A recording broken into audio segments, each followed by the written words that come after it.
දැන් ආගන්න. දැන් හොඳට ආගන්න. සාදේ නවත්තන්න දැන් ඔන්න අලුත් පාඩමක්. අවධානයෙන් ආගන්න. ප්‍රිස්ම කියන්නේ වීදුරු වලින් තමයි සාමාන්‍යයෙන් හදන්නේ. එක විශේෂ හැඩයකට කපාගත්ත වීදුරු කුට්ටියක්. මේ ප්‍රිස්ම කියන්නේ නිකන් මෙහෙම විශේෂ හැඩයකට කපාගත්ත වීදුරු කුට්ටියක්ම තමයි මේක. හරිද? වීදුරු කුට්ටියක්. මේක අර ආලෝක කිරණ ගමන් කරද්දී ආලෝක කිරණ එක එක දේවල් වලට භාජනය වෙනවා. ඒක ගැන අපි කතා කරන්න යන්නේ. පිරමීඩ හැඩය කියන්නේ මේක නෙමෙයි. මේක ප්‍රිස්ම හැඩයක්. පිරමීඩ වලනේ අර සල්ලි එක හරහා ගමන් කරද්දී දෙගුණ වෙන්නේ. දෙගුණ වෙනවා, තුන්ගුණ වෙනවා. පොපිට් තියෙනවා. හරිද? නෑ පොපිට් නෑ මේවා ඉගෙන ගත්තාම පොපිට් තියෙන්නේ පස්සේට. පස්සේ දැන් මේකේ සෙනසුරාදා ඉරිදා කියලා නෑ කොහොමත් මේකේ පොපිට් නෑ මේ වෙලාවේ. හරිද? දැන් ප්‍රිස්මයකින් ආලෝක කිරණයක් ගමන් කරද්දී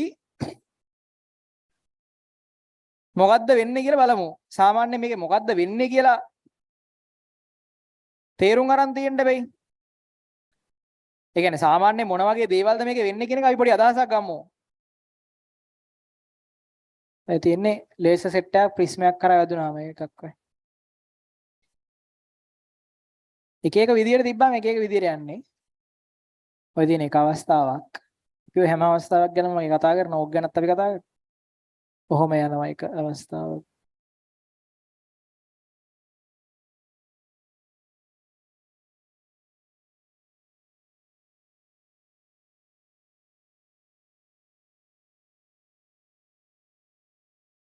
කොහොම යනවා. ඔය හැම එකක්ම අපිට හරි තේරුම් ගන්න පුළුවන් දේවල්. ඕකත් අපිට තියෙනවා. ප්‍රැක්ටිකල් එකකුත් තියෙනවා ඔකට. ඔය අවස්ථාව. ඉතින් එක එක අවස්ථා තියෙනවා. තව දෙක තුනක් බලමු. ඒ කියන්නේ මේක දැන් පොඩ්ඩක් මේ ආලෝක කිරණ යන විදිය පොඩ්ඩක් තේරුම් ගන්න. ගන්න. ફોકસ කරන්න. අඬ ඔය තියෙන්නේ ලේසර් කිරණයක් ඔය ප්‍රිස්මයක් කරා ඔය යනවා. පේනවද? ප්‍රිස්මයක් කරා යන්නේ. වීදුරු කෑල්ලම තමයි ඉතින්. ඒ තියෙන ලේසර් කිරණයක් ප්‍රිස්මයක් කරා යනවා.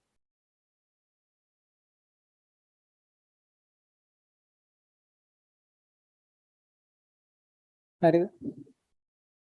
ඊළඟට තව එකක් බලමු. ફોકસ.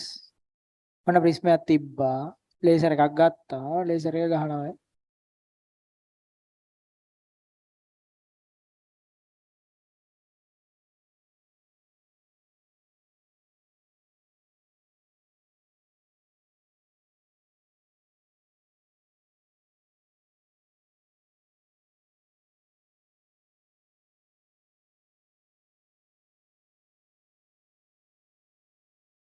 ඔය විදිහට තව එකක් තේරුම් ගැනීම සඳහා මේක ටිකක් වැදගත්. ඒකයි හරිද?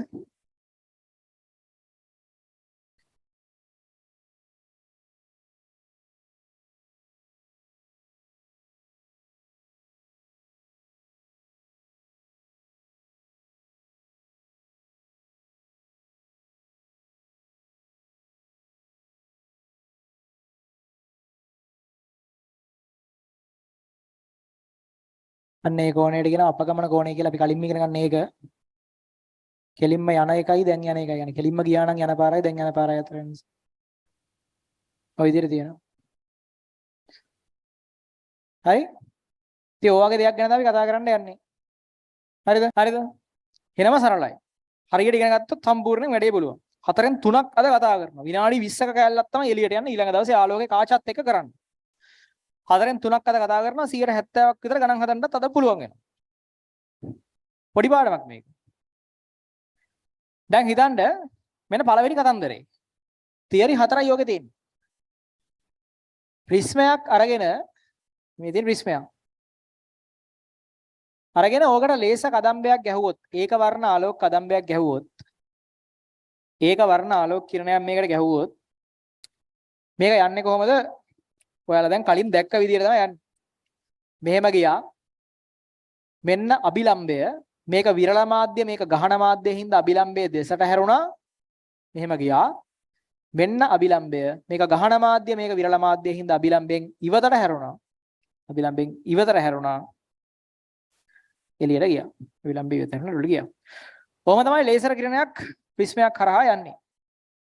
කොහොම තමයි ලේසර් කිරණයක් ප්‍රිස්මයක් කරහා යන්නේ. ලේසර් කිරණයක් ප්‍රිස්මයක් කරහා යන ඔය විදිහට. එතකොට ලේසර් කිරණයක් ප්‍රිස්මයක් කරහා යන්නේ ඔය විදිහට. තේරෙනවද කියන එක? එතකොට මේ ප්‍රිස්මය මේ ලේසර් කිරණය ගමන් කරන්න තිබිච්ච ගමන් මාර්ගයයි මේ. ගමන් කරන්න තිබිච්ච ගමන් මාර්ගයයි දැන් යන ගමන් මාර්ගයයි අතර දැන් යන ගමන් මාර්ගයේ මෙහෙම පාරක්. ගමන් කරන්න තිබුණේ මෙහෙම පාරක්. ගමන් කරන්න තිබිච්ච ගමන් මාර්ගයයි දැන් යන ගමන් මාර්ගයයි අතර මෙන්න මේ කෝණයට අපි කියනවා කිරණයේ සිදුවන අපගමනය කියලා. ඔන්නෝක හඳුනා ගන්න එක තමයි අපේ පළවෙනි තියරිය තියෙන්නේ. කිරණයේ සිදුවන අපගමනය කියලා. යන්න තිබිච්ච පාර අරක ප්‍රිස්මේ මැද්දට හරස් වෙච්ච ඉන්න දැන් වෙන පාරක් යනවා. දැන් එහෙමත් තියෙනවනේ ඔයගොල්ලන්ගේ ජීවිතවලත් එහෙම තියෙනවනේ. යන්න තිබිච්ච පාරක් තියෙනවා. දැන් සමහර ප්‍රිස්ම හරස් වෙලා ඔයගොල්ලන්ට දැන් යන පාරක් තියෙනවා. ඒතර ඒ දෙන්න අතර වෙනස කියන අපගමනය කියලා. අපගමනයේ ප්‍රකාශනයක් ගන්න පුළුවන් මේ විදියට. පතන කෝණය I1 කියන්න. මේකට කියන පතන කෝණය. පළවෙනි පෘෂ්ඨයේ වර්තන කෝණය R1. දෙවෙනි පෘෂ්ඨයේ පතන කෝණය අපි ලියන්නේ R2 කියලා. මේක සම්මත අංකණයක්. හැම ප්‍රිස්ම එකකදී මෙහෙම තමයි දාන්නේ. පතන කෝණය I1, පළවෙනි පෘෂ්ඨයේ වර්තන කෝණය R1, දෙවෙනි පෘෂ්ඨයේ පතන කෝණය R2. මේකට කියනවා නිර්ගත කෝණය කියලා. ඒක I2. ඉතින් නිර්ගත කෝණය I2. හැම ප්‍රිස්ම එකදීම මේක ලකුණු ගන්න I1 කියලා, මේක ලකුණු ගන්න I2 කියලා, මේක R1, මේක R2 තමයි සාමාන්‍ය ලකුණු ගන්න. I1, R1, R2, I2. මොකද ලකුණු ගන්න. මුළු මේකට කියනවා මුළු අපගමනය කියලා. මේ D වලට කියනවා කිරණයේ සිදුවන සමස්ත අපගමනය කියලා. තව අපගමන දෙකක් තියෙනවා. ඒ තමයි දැන් මේ අපගමනය කියන එක තව ටිකක් අධ්‍යයනය කරද්දී අපිට කියන්න පුළුවන්. දැන් මේ පළවෙනියට යන්න හිටිය මෙහෙට. පළවෙනි පෘෂ්ඨයෙන්ම මෙච්චරක් වෙනස් වුණා. ඒ පළවෙනි පෘෂ්ඨයේදී සිදුවන වෙනසට කියනවා පළවෙනි පෘෂ්ඨයේ අපගමනය කියලා. ඊට පස්සේ දෙවෙනි පෘෂ්ඨයේදී මේක මෙහෙම එක්ක යන්න ඕනේ. එහෙම යන්නේ නැතුව දෙවෙනි පෘෂ්ඨයේදී තව ටිකක් වෙනස් වුණා. මේකට කියනවා D2 කියලා. ඒකද මේක D1 කියන්නේ පළවෙනි පෘෂ්ඨයෙන් පමණක් සිදු වූ අපගමනය. දැන් මෙතන කැපිටල් D කියන්නේ මුළු අපගමනය. D1 කියන්නේ පළවෙනි පෘෂ්ඨයෙන් විතරක් වෙච්ච අපගමනය. දැන් මෙහෙම යන්න දිවිච්ච පළවෙනි පෘෂ්ඨයෙන් පස්සේ මෙහෙම යන්නේ. එහෙනම් පළවෙනි පෘෂ්ඨයෙන් විතරක් වෙච්ච අපගමනය තමයි D1 කියන්නේ. ඊට පස්සේ මෙහෙම යන්න දිවිච්ච එක මෙහෙම යනවා. ඒ කියන්නේ දෙවෙනි පෘෂ්ඨයෙන් පමණක් සිදු වූ අපගමනය තමයි D2 කියන්නේ. කලින් අපි කැපිටල් D සහ D1 D2 අතර සම්බන්ධයක් ගන්න ඕනේ. ඒක ලේසියෙන්ම ගන්න පුළුවන්. දැන් පළවෙනි මේ තියෙන යන්න දිවිච්ච එක මෙන්න පළවෙනි පෘෂ්ඨයෙන් පස්සේ යන එක. එහෙනම් මේක D1. දැන් එහෙනම් මෙහෙම යන එකයි අන්තිමම යන එකයි අතර වෙනස D2. මේක D2 නම් ප්‍රතිමුඛ කෝණ වලින් මේක D2 වෙනවා. බලන්න හොඳට තේරුම් ගන්න. මේක D2 නම් ප්‍රතිමුඛ කෝණ වලින් මේක D2 වෙනවා. මේක D නම් මේ 180 වරින D වෙනවා මෙන්න මේක. මේක 180 වරින D වෙනවා. ත්‍රිකෝණයක අභ්‍යන්තර කෝණ වල ඓක්‍ය 180ක් හින්දා අභ්‍යන්තර කෝණ වල ඓක්‍ය 180ක් හින්දා මට කියන්න පුළුවන් D1 ධන D2 ධන 180 වරින D කියන කෝණ තුනේ එකතුව 180ක් වෙන්න ඕනේ. D1 ධන D2 ධන 180 වරින D කියන කෝණ තුනේ එකතුව 180ක් වෙන්න ඕනේ. 180 180 කැපෙනවා. මට උත්තරයක් එනවා D සමානයි D1 ධන D2. එහෙනම් මේකෙන් පේනවා මුළු අපගමනය සමානයි. ප්‍රිස්මයට කිරණයට සිද්ධ වෙන මුළු අපගමනය සමානයි. මෙම පෘෂ්ඨයෙන් සිදුවන අපගමනය ධන මෙම පෘෂ්ඨයෙන් සිදුවන අපගමනය කියලා. මේකෙදි විතරක් සිද්ධ වෙන වෙනස් වීම ධන මේකෙදි විතරක් සිද්ධ වෙන වෙනස් වීම එකතුව සමාන නම් මේකට. ඔය තමයි පළවෙනි සම්බන්ධතාවය. ඊළඟට අපිට සිම්පල් D සහ සිම්පල් D1 සහ සිම්පල් D2 වලටත් ප්‍රකාශන ගන්න තියෙනවා. සිම්පල් D1 සහ සිම්පල් D2 වලටත් ප්‍රකාශන ගන්න තියෙනවා අපිට ඊළඟට. සිම්පල් D1 සහ සිම්පල් D2 වලටත් ප්‍රකාශන ගන්න තියෙනවා ඊළඟට. හරිද? සිම්පල් D1 සහ සිම්පල් D2 වලටත් ප්‍රකාශන ගන්න තියෙනවා ඊළඟට. ඒක ගන්න පුළුවන්. ඒක ගන්න පුළුවන්.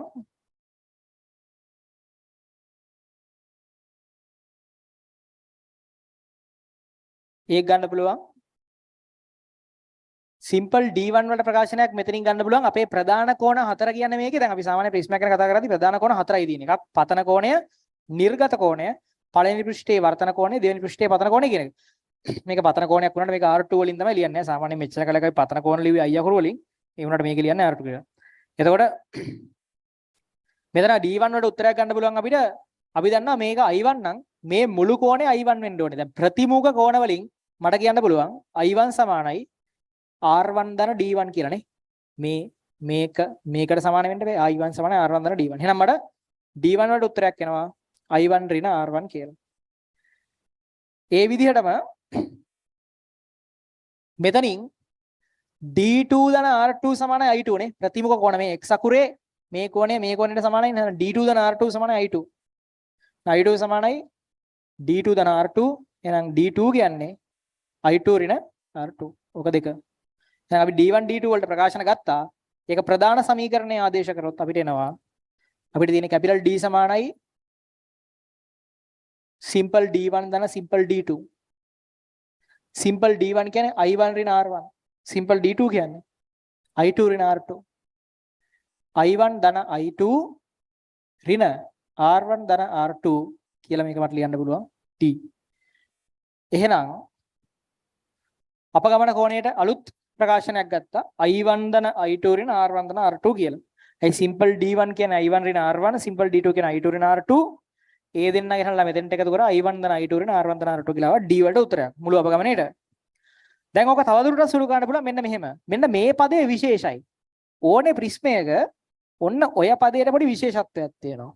මෙන්න මේකට කියනවා ප්‍රිස්ම කෝණය කියලා. ඒ කියන්නේ ප්‍රිස්මයේ තියෙන මෙහෙම අර වීදුරු කෑල්ලේ කෝණය සමපාද ප්‍රිස්මයක් නම් මේක 60යි. පාද තුන සමාන කෝණයක් නම් මේක 60යි මේක 60යි මේකට කියනවා ප්‍රිස්ම කෝණය කියලා. ඒක ප්‍රිස්මයේ මත තියෙන නියත කෝණයක්. වීදුරුව කපලා තියෙන කෝණය. වීදුරුවේ මේ පෘෂ්ඨ දෙක අතර කෝණය මෙන්නම් මේක තමයි ප්‍රිස්ම කෝණය කියලා කියන්නේ. R1 ධන R2 වල විශේෂ ලක්ෂණයක් තියෙනවා මෙන්න මෙහෙම. බලන්න දැන් මෙහෙම කිරණයක් යද්දී ඕනෙම කිරණයකට මේක බලංගුයි. මේක I1 සාමාන්‍ය අංකණය, මේක R1, මේක R2, මේක I2. මේ තියෙන ලම්බකය නෙමෙයි, මේ අභිලම්බයනේ මේ තියෙන්නේ. මේ අභිලම්බයේ හින්දා මේක අභිලම්බයක් හින්දා මේ කෝණය 90 ඍණ R1 වෙනවනේ. මේක අභිලම්බයන්නේ. අභිලම්බයක් හින්දා මේක R1 නම් මේක 90 ඍණ R1 වෙනවා. මේකත් අභිලම්බයන්නේ. එහෙනම් මේක 90 ඍණ R2 වෙනවනේ. නේද? මේකත් අභිලම්බයක්. මේක 90 ඍණ R2 වෙනවනේ. 90 ඍණ R2 වෙනවනේ. තේරෙනවද කියන එක? එතකොට දැන් මේ පොඩි කෝණය 90 ඍණ R1, මේ පොඩි කෝණය 90 ඍණ R2. දැන් මේකේ අභ්‍යන්තර කෝණය සලකලා මට ලියන්න පුළුවන්. අභ්‍යන්තර කෝණ 180ක් හින්දා මේ මොකද්ද x y z ත්‍රිකෝණය සලකලා අභ්‍යන්තර කෝණ 180ට සමාන කරමු. 90 ඍණ R1 ධන 90 ඍණ R2 සමානයි 90 ඍණ R1 ධන 90 ඍණ R2 ධන a සමානයි 180යි. මේක ධන මේක ධන මේක සමානයි 180යි. එතන වටේනවා 90 90 180යි. 180 ඍණ R1 ඍණ R2 ධන a සමානයි 180යි. මේකට මේක කැපෙනවා a සමානයි R1 ධන R2. මෙන්න මේක තමයි ඊළඟට වැදගත් ප්‍රකාශනය. 180 සමාන. කැපුණා නේද මේක? 180යි. එතකොට a සමානයි R1 ධන R2 වෙනවා. ඒ කියන්නේ මේ කිරණේ කොහොම ගමන් කරත් සෑම අවස්ථාවකදීම මෙතන හැදෙන කෝණයයි මෙතන හැදෙන කෝණයයි එකතුව aට සමාන වෙනවා. ඒ කියන්නේ ප්‍රිස්ම කෝණයට සමාන වෙනවා. මේක නියතාවයක්. මේක 60යි ගොඩක් වෙලාට අපි ළඟ තියෙන ප්‍රිස්ම වල මේක 60යි. එතකොට මේකයි මේක එකතු ඕනෑම කිරණයක් ගමන් කරද්දී මේකයි එකතුව හැම වෙලාවෙම aට සමාන වෙනවා. ඒ නිසා අපිට මේ දෙන්නගේ එකතුව කියනක පදේ වෙනුවට ඕනනම් මෙතෙන්ට a කියන එක දාන්න පුළුවන්. මේක නියත ඉලක්කමක් ඉඳ වැඩේ ලේසි. මේක නියතයක් නෙමෙයි. මේක ප්‍රිස්මයට අදාළව නියත ඉලක්කමක්. අංශක 60යි නම් 60යි. එහෙනම් අපිට d වලට උත්තරයක් ගන්න පුළුවන්. d සමානයි I1 ධන I2 ඍණ a. මේක තමයි අපේ අන්තිම සමීකරණේ පළවෙනි තියරියෙන් එන. තියරි 4යි තියෙන්නේ. මෙන්න පළවෙනි තියරිය d සමානයි I1 ධන I2 ඍණ a. ඕන වෙලාවක ප්‍රිස්මයක් දීපු ගමන් අපිට අපගමනය ගන්න පුළුවන් මේකෙන්. ප්‍රිස්මයක් දීපු ගමන් අපගමනය ගන්න පුළුවන්. උදාහරණයක් විදිහට බලන්න මේ පොඩි දේවල් වුණාට මේව හරියට තේරුම් ගන්න. හිතන්න ප්‍රිස්ම කෝණය 60ක් වන ප්‍රිස්මයක් තියෙනවා. අපිට දීලා තිනවා ඒක හරහා ලේසර් එකක් යනවලු මේ විදිහට. හරිද? මේ පෘෂ්ඨයේ පතන කෝණය 23යිලු. මේ පෘෂ්ඨයේ පතන කෝණය 23යිලු. මෙතන වර්තන කෝණය අංශක 58යිලු. අපෙන් අහනවා D කීයද? මේ කිරණේ මුළු අපගමනය කීයද? ඉතින් දඟලන්න දෙයක් නැහැ. මේ කිරණේ මුළු අපගමනය කීයද කියලා අහුවොත් මොකද්ද කරන්න තියෙන්නේ? D කියන්නේ හැම වෙලාවෙම පළවෙනි මේ I1 මේක තමයි I2 කියන්නේ ඍණ A. A කියන්නේ හැම වෙලාවෙම ප්‍රිස්ම කෝණය. ඒතර 23ට 58ක් එකතු කරලා 60ක් අඩු කරන්න තියෙන්නේ. කීයද? 20යි 50යි 70යි 81යි 81 ඍණ 60 21යි. අපේ ගාණ දෙන්නේ මෙච්චරයි. මෙන්න ප්‍රිස්මය සමපාද ප්‍රිස්මයක් කියලා කියන්නේ මේක දෙන්නෙත් නෑ ගොඩක් වෙලාවට. සමපාද ප්‍රිස්මයක් කිව්ව ගමන් හැම කෝණයක්ම 60යි. මේක 60යි. මේක දෙනවා මේක දෙනවා. මේ දෙන්න එකතු වෙන මේක අඩු කරාම අපගමන එනවා. දැන් ඒතර ඔයාලා අහන්න පුළුවන් මෙච්චර ලේසි ගණන් එනවද කියලා නෑ. මෙච්චර ලේසි ගණන් එනවද කියලා ඔයාලට හිතෙන්න පුළුවන්. මීට වඩා ලේසි ගණන් අවිල්ල දෙන විභාගෙට. ඇයි අපි මේකේ ලේසි ගණන්, ඇවරේජ් ගණන්, අමාරු ගණන් කියන තුනම තේරුම් ගන්න බෑ හරියට. මීට වඩා ලේසි ගණන් විභාගෙට අවිල්ල දෙනවා. තව ටිකකින් හදමු. හරිද? මේ තියෙන්නේ මේ කෝණය එකතු කරා මේකෙන් අඩු කරා මෙන්න අපගමනේ. I1 දන I2 නේ. අංකනේ පොඩ්ඩක් මතක තියාගන්න මේක I1 මේක I2 මේක R1 මේක R2 හැම වෙලාවෙම මේ දෙන්න එකතුව ඒට සමාන වෙනවා. ඒ නිසා මෙතන මේක වෙනකොට මේක දැම්මා මම උත්තරයක් ගන්න පුළුවන් අපගමන කෝණය. හරිද? මේ තියෙන්නේ පළවෙනි තියරි. තියරි 4යි තියෙන්නේ. ගේමක් නැහැ මේක. දැන් ප්‍රිස්මයක් අරන් අපි පොඩි මෙහෙම වැඩක් කරලා බලනවා. අපි ප්‍රිස්මයක් අරගෙන ලේසර් එකක් ගන්නවා. අභිලම්බයේ දෙසර නැවේ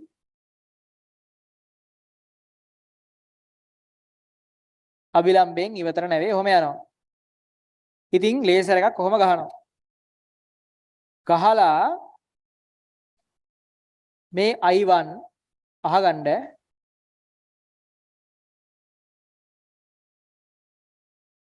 උගන්නද්දී නම් කියවන්න එපා. හරි. දැන් මේ අපි ඊළඟට පොඩි ප්‍රැක්ටිකල් එකක් වගේ වැඩක් මේ කරන්න යන්නේ. අපි I1 වෙනස් කර කර D මයිනවා. I1 වෙනස් කර කර D කියන්නේ මොකද්ද? I1 ධන I2 ඍණ A. ගණනය කර කර පොඩි වගුවක් ගහ ගන්නවා. අපි I1 අංශක 10 විට 20 විට 30 විට 40 විට 50 විට කිය ලේසර් එක එහෙට මෙහෙට ගහලා දැන් පතන කෝණේ අංශක 10න් ගන්නවා 20න් ගන්නවා 30න් ගන්නවා 40න් ගන්නවා 50න් ගන්නවා එක එක වෙලාවට ගන්නවා. එහෙම පතන කෝණේ එක එක විදිහට වෙනස් කර කර ගහලා ඒ වෙලාවට පතන කෝණේ එහෙම එක එක විදි වලට ගහලා ඒ වෙලාවට අදාළව මේ I2 මැන ගන්නවා. මෙතනට කෝණමානයක් වගේ තියලා මැන්න නැහැ කියන්නේ. I2 මැන ගන්නවා. මේ එක එක I1 වලින් මේ එක එක පතන කෝණ වලින් මේ ගහගා I2 මැන ගන්නවා. I2 මැනගත්තොත් D හොයන්න පුළුවන්. මොකද D කියන්නේ I1 ධන I2 ඍණ 60. මේක ඒ 60ක් හරි ඒ තියෙන ගාන ඒක. ඒතර මේක 10යි නම් I2 50යි කියලා I2 80යි කියලා වුණා. ඒතර 10 ධන 80 ඍණ 60. 10යි 80යි 90යි 90න් 60ක් 30යි. ඒ විදිහට D හෙව්වා. මේක 20 විට මේක 55යි කියලා ආවනම් 20යි 55යි එහෙනම් 75යි එකතුව ඒකෙන් 60ක් අඩු කරලා මෙතනින් ලියනවා. මේක 30 විට මේක කීයක් හරි 50ක් කියලා ආවනම් 30යි 50යි 80යි 80න් 60ක් අඩු කරලා මෙතන මේ විදිහට ලියනවා. ඒ විදිහට මම එක එක වෙලාවලදී I2 මැන D අගය ගණනය කරලා D අගයන් ටිකත් ලියා ගන්නවා දිගින් දිගටම. ලියාගෙන මං D අගය ඒ කියන්නේ අපගමන කෝණය I එක්ක විචලනයේ විදිය මේ වගුවෙන් මේ I මේ වගුවේ තියෙන දත්ත 10 විතර මෙච්චර 20 විතර මෙච්චර කියලා ඔහොම මේ දත්ත ටික ලකුණු කරලා මේ දත්ත ටික අපි ගෙනහල්ලා මේ කියවගත්ත දත්ත ටික ලකුණු කරාම මෙන්න මේ වගේ ප්‍රස්තාරයක් එනවා. දත්ත ටික ගෙනහල්ලා ලකුණු කරාම මෙන්න මේ වගේ ප්‍රස්තාරයක් එනවා. මේ ප්‍රස්තාරේ යා කරාම මෙන්න මේ වගේ හැඩයක් එනවා. මේ ප්‍රස්තාරය යා කරාම මෙන්න මේ වගේ හැඩයක් එනවා. ඒ කියන්නේ I වැඩිවීමේදී පතන කෝණයේ වැඩිවීමේදී D කියන එක්කෙනා ටික ටික අඩු වෙලා අවම අගයකට ගිහිල්ලා නැවත වැඩි වෙලා තියෙනවා. අවම අගයකට ගිහිල්ලා නැවත වැඩි වෙලා තියෙනවා. ඒ කියන්නේ විවිධ අගයන් වලදී D අගයන් ටික මැන ප්‍රස්තාරගත කරාම I 20 දී මේක අඩු වෙලා I 30 දී අඩු වෙලා ඔහම ගිහිල්ලා I 40 දී I වැඩි වෙන්න පටන් ගන්නවා ඔහොම වෙලා තියෙනවා. මේ විදිහට මේ සියලුම අවස්ථා අතරින් අපගමනය සඳහා අඩුම අගයක් ලැබෙන අවස්ථාවට කියනවා අවම අපගමන අවස්ථාව කියනවා. අවම අපගමන අවස්ථාව කියලා කියනවා මේ අපගමනයට මේ අපගමන කෝණය සඳහා අඩුම උත්තරයක් ලැබෙන අවස්ථාවට කියනවා අවම අපගමන අවස්ථාව කියලා. අවම අපගමන අවස්ථාවට අදාළව ලේසර් එක යන විදිය අධ්‍යයනය කළොත් අවම අපගමන අවස්ථාවට අදාළව ලේසර් එක යන විදිය අධ්‍යයනය කළොත් මෙන්න මෙහෙම රූපයක් තමයි පේන්න තියෙන්නේ. අවම අපගමන අවස්ථාවට අදාළව කියන්නේ මේ D වලට අඩුම උත්තරයක් එන අවස්ථාවට අදාළව ලේසර් එක යන විදිය අධ්‍යයනය කරොත් ලේසර් එක ගිහිල්ලා තියෙන්නේ මෙන්න මෙහෙම කියලා අපිට පේනවා. මෙහෙම කියලා අපිට පේනවා ලේසර් එක ගිහිල්ලා තියෙනවා. මොකද විශේෂත්වය? විශේෂත්වය තමයි මේ වෙලාවේදී මේක I1 නම් මේක I2 නම් I2 අගයත් I1ට සමාන වෙන විදිහට තමයි මේකේ ලේසර් එක යන්නේ. මෙන්න මේ අවස්ථාවේදී I1 I2 අගයත් I1ට සමාන වෙන විදිහට තමයි මේ අවම අපගමනයක් හම්බ වෙන අවස්ථාවේදී ලේසර් එක යන්නේ. ඒ කියන්නේ අපගමන කෝණය එක එක වෙලාවට වෙනස් වෙනවා. අපගමනයේ සඳහා අඩු මගයක් ලැබෙන අවස්ථාවේදී ලේසර් කිරණයේ ගමන් මාර්ගය බැලුවාම අපිට පේනවා මෙතන තියෙන කෝණයමයි මෙතෙන්ට එන්නේ. ඒ අවස්ථාවේ තියෙන විශේෂත්වය තමයි I1 අගය I2 අගයට සමාන වෙනවා. සහ ඒකේ ප්‍රතිඵලයක් විදිහට සියලුම මේ මුළු කිරණයම සමමිතික වෙනවා. ඒ කියන්නේ R1 අගය R2 අගයට සමාන වෙනවා. සමමිතික වෙනවා. සමමිතික වෙනවා. සමමිතික වෙනවා. මේ කිරණය සමමිතික වෙනවා. වැරදියට තේරුම් ගන්න එපා. සමමිතික වෙනවා කියන එකේ තේරුම මෙම කිරණය මෙම පාදයට සමාන්තර වෙන එක නෙමෙයි. එහෙම තේරුම් ගන්න එපා. සම්මිතික වෙනවා කියන්නේ මේ කිරණය මේ පාදයට සමාන්තර වෙනවා කියන එක නෙමෙයි. සම්මිතික වෙනවා කියන එකේ තේරුම මෙතන පතන කෝණය මෙතන වර්තන කෝණයට සමාන වෙනවා මේ නිර්ගත කෝණයට සමාන වෙනවා කියන එක. සහ මෙතන R1 මෙතන R2ට සමාන වෙනවා කියන එක. මිසක් මේක මේකට සමාන්තර වෙනවා කියන එක නෙමෙයි. මේ මං ඇඳලා තියෙන රූපේ නම් මේක මේකට සමාන්තර වෙනවා වෙන්න පුළුවන්. නමුත් මේ ඇඳලා තියෙන 60 ප්‍රිස්මයක වෙනම ප්‍රිස්මයක උනත් ඕන තරම් ප්‍රිස්ම જાති තියෙනවා 45 90 45 කියලා තියෙනවා. මොන ප්‍රිස්මයක උනත් අවම අපගමන අවස්ථාවේදී සිද්ධ වෙන දේ තමයි පතන කෝණය නිර්ගත කෝණයට සමාන වීම. අර මේක වැඩක් නෑ. ඒකෙන් මොකුත් මතක තියාගන්න එපා. මේ සමාන්තර වෙන සිද්ධියක් නෑ. එහෙම සමහර ළමයි මම දැකලා තියෙනවා. එහෙම මතක තියාගන්න. සමාන්තර වෙනවා කියලා සිද්ධියක් නෑ. ඒක මේකෙදි වෙන දෙයක්. ඒක නිකන් අමතර කතන්දරයක්. ඒක හැම අවස්ථාවකම දාලා නෑ. අවම අපගමන කියන එකේ සිද්ධිය තමයි පතන කෝණය මේ නිර්ගත කෝණයට සමාන වෙනවා. ඒකේ ප්‍රතිඵලයක් විදිහට R1 R2ට සමාන වෙනවා. කොහොම යන එක තමයි අවමගමන අවස්ථාව කියන එක තේරුම. තේරෙනවද කියන එක? එතකොට අවමගමන අවස්ථාවෙන් වල ප්‍රකාශනයක් ගන්න පුළුවන් මෙන්න මේ විදිහට. දැන් අවමගමන අවස්ථාව කියන්නේ මොකද්ද? I1 I2ට සමානයි R1 R2ට සමානයි. ඒ කියන්නේ ලස්සනට සමමිතිකයි මේක. සමමිතිකයි. එහෙනම් I1 I2 R1 R2 R1 R2 හරිද? ලස්සනට සමමිතිකයි. එතකොට ඒ කියන්නේ අගයන් දෙකක් ලියන්න දෙයක් නැහැ. මෙතන I1 I2 කියලා ලියන්න දෙයක් නැහැ. මේක I නම් මේකත් Iම වෙනවා කියලා ලියන්න පුළුවන් අවම අපගමන අවස්ථාවේදී. මේක I නම් මේකත් Iමයි. මේක R අගයක් නම් මේකත් Rමයි කියලා ලියන්න පුළුවන් අවම අවස්ථාවේදී. හරි. මේකෙන් විශේෂ සමීකරණයක් ගන්න පුළුවන්. අපි දන්නවා සාමාන්‍යයෙන් නම් R1 ධන R2 කෝණ දෙක එකතුව තමයි Aට සමාන වෙන්නේ. මේක විශේෂයි. මේකෙදි R1 R2 කියලා දෙකක් නැහැ. මෙතනත් R මෙතනත් R. R ධන R සමානයි A. දෙකක් R සමානයි A. R සමානයි A බෙදීම 2යි කියලා මේකේ මෙහෙම සම්බන්ධයක් එනවා. ඊළඟට අපිට ලියන්න පුළුවන් සාමාන්‍යයෙන් අපගමනය ලියන්නේ I1 ධන I2 ඍණ A කියලා. මේ වෙලාවේදී අපගමනය කියන එක කෙනාට විශේෂ නමක් දෙනවා. මොකද මේකදී අපගමනයේ අඩුම අවස්ථාවනේ මේ තියෙන්නේ. මේකදී අපගමනය අඩුම අවස්ථාව මේ තියෙන්නේ. ඒතර ඒ අපගමනයට අදාළව අඩුම අවස්ථාවට කියන අවම අපගමන කෝණය කියලා. ඒත් මේකදී අවම අපගමන අවස්ථාවේදී I1 I2 කියලා දෙකක් නැහැ. I ධන I කියලා ලියන්න වෙන්නේ. මේකත් I මේකත් I. ඍණ A. එහෙනම් අවම අපගමන අගය සමානයි 2ක් I ඍණ A. මට ඕනනම් I එහෙම උක්ත කරගන්න පුළුවන්. 2ක් I සමානයි D මින් ධන A. I සමානයි D මින් ධන A බෙදීම 2. මේකේ තියෙන වාසිය සමායි මට මෙතනින් සම්මත සමීකරණයක් ගොඩනගන්න පුළුවන් ප්‍රිස්මයේ වර්තනාංකය සඳහා ස්නෙල් නියමයේ දැම්මොත් එක වැඩි කිරීම sin I සමානයි n වැඩි කිරීම sin r කියලා මට වර්තනාංකයේ ප්‍රකාශනයක් කරනවා sin I බෙදීම sin r කියලා. sin I බෙදීම sin r. I කියන්නේ අපි දැන් මේ වෙලාවේදී I කියන්නේ අන්න අරක. ඒ කියන්නේ d min ධන a බෙදීම 2 තමයි I කියන්නේ. R කියන්නේ A බෙදීම 2. මෙන්න සම්මත සමීකරණයක් එනවා. ඕනෑම ප්‍රිස්මයක වර්තනාංකය හොයන්න පුළුවන්. ඒ ප්‍රිස්මයේ අවම අපගමන කෝණය දන්නවනම් ඒ කියන්නේ ඒ ප්‍රිස්මය හරහා ලේසර් එකක් ගමන් කරද්දී අපගමනයේ සඳහා එන අඩුමගේ හොයාගත්තොත් අපිට ඒ ප්‍රිස්මයේ වර්තනාංකය හොයාගන්න පුළුවන්. ඒ ප්‍රිස්මයේ වර්තනාංකය හොයාගන්න පුළුවන්. අපිට පුළුවන් දැන් දැන් මොකක් හරි ප්‍රිස්මයක් තියෙනවා. ඒ ප්‍රිස්මයේ ප්‍රිස්ම කෝණය 60යි. අපි ලේසර් එකක් ගහලා අපගමනය අඩුම වෙන අවස්ථාවට දාලව අපගමනයේ තියෙන අඩුමගේ හොයාගත්තොත් ඒ කියන්නේ d min අගේ හොයාගත්තොත් අපිට ඒක හරහා ප්‍රිස්මයේ වර්තනාංකය කෙලිම මේ සම්මත සූත්‍රයට දාලා හොයාගන්න පුළුවන්. සම්මත සූත්‍රයට දාලා හොයාගන්න පුළුවන්. උදාහරණයක් විදිහට මෙහෙම හිතන්නකෝ. දැන් හිතන්න ඔයාලට දෙනවා ප්‍රිස්මේකුයි ලේසර් එකකුයි.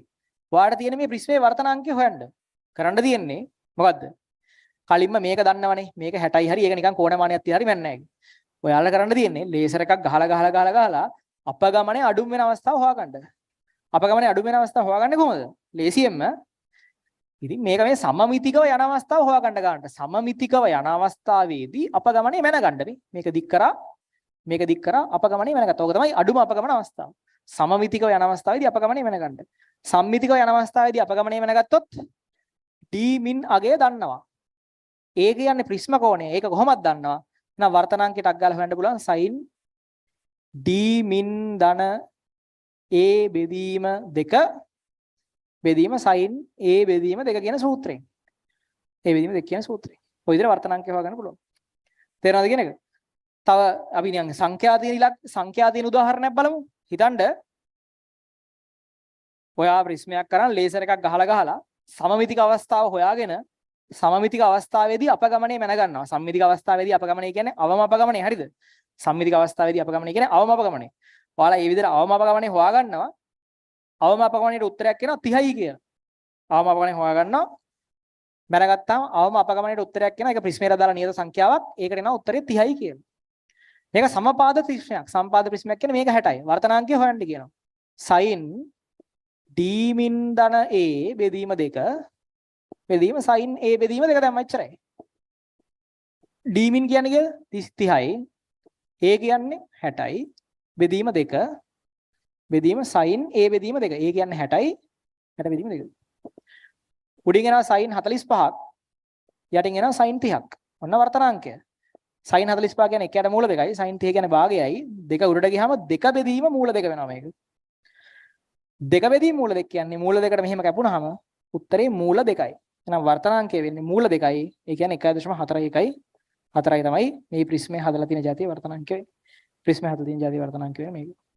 තේරෙනවද කියන්නේ? ලේසියෙන් ප්‍රිස්මයක වර්තනාංකය හොයන්න පුළුවන් සම්මත සූත්‍රයයි ලේසර් කිරණයකුයි පාවිච්චි කරලා. හරිද?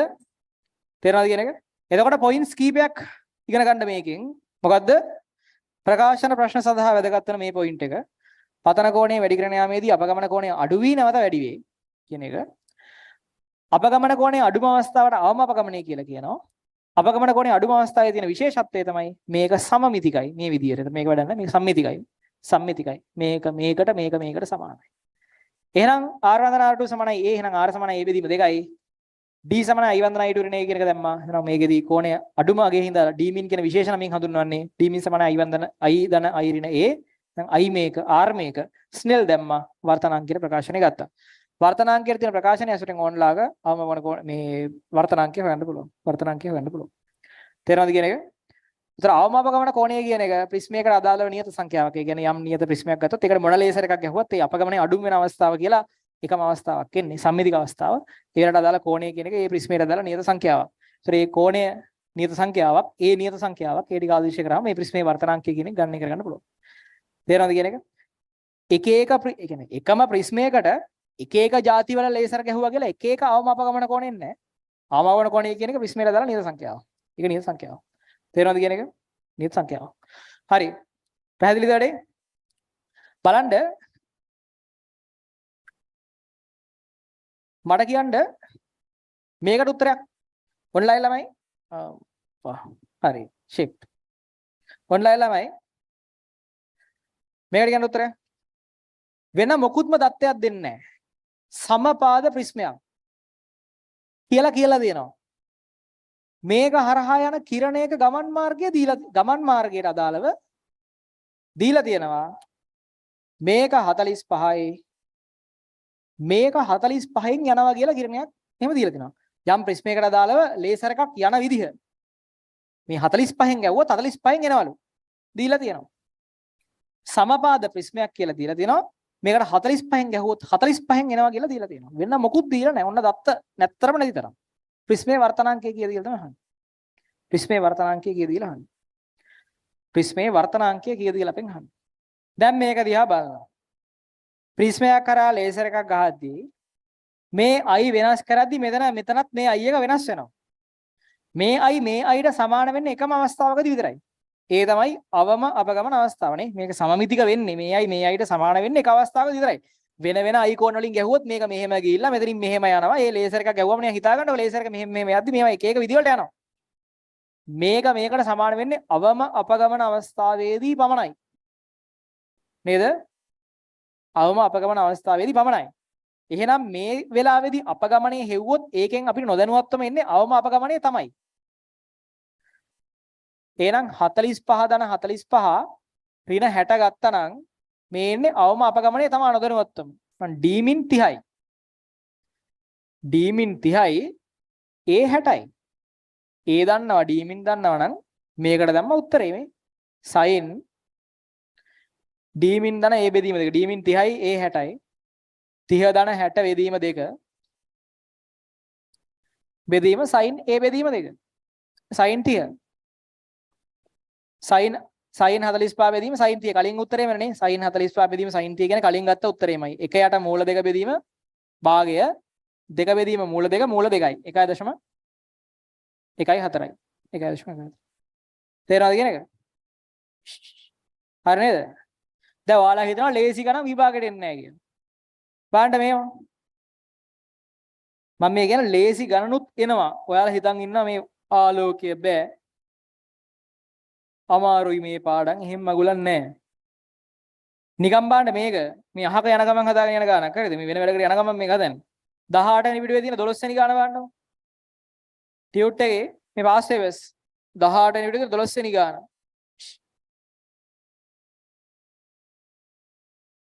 18 වෙනි පිටුවේ 12 වෙනි ගාන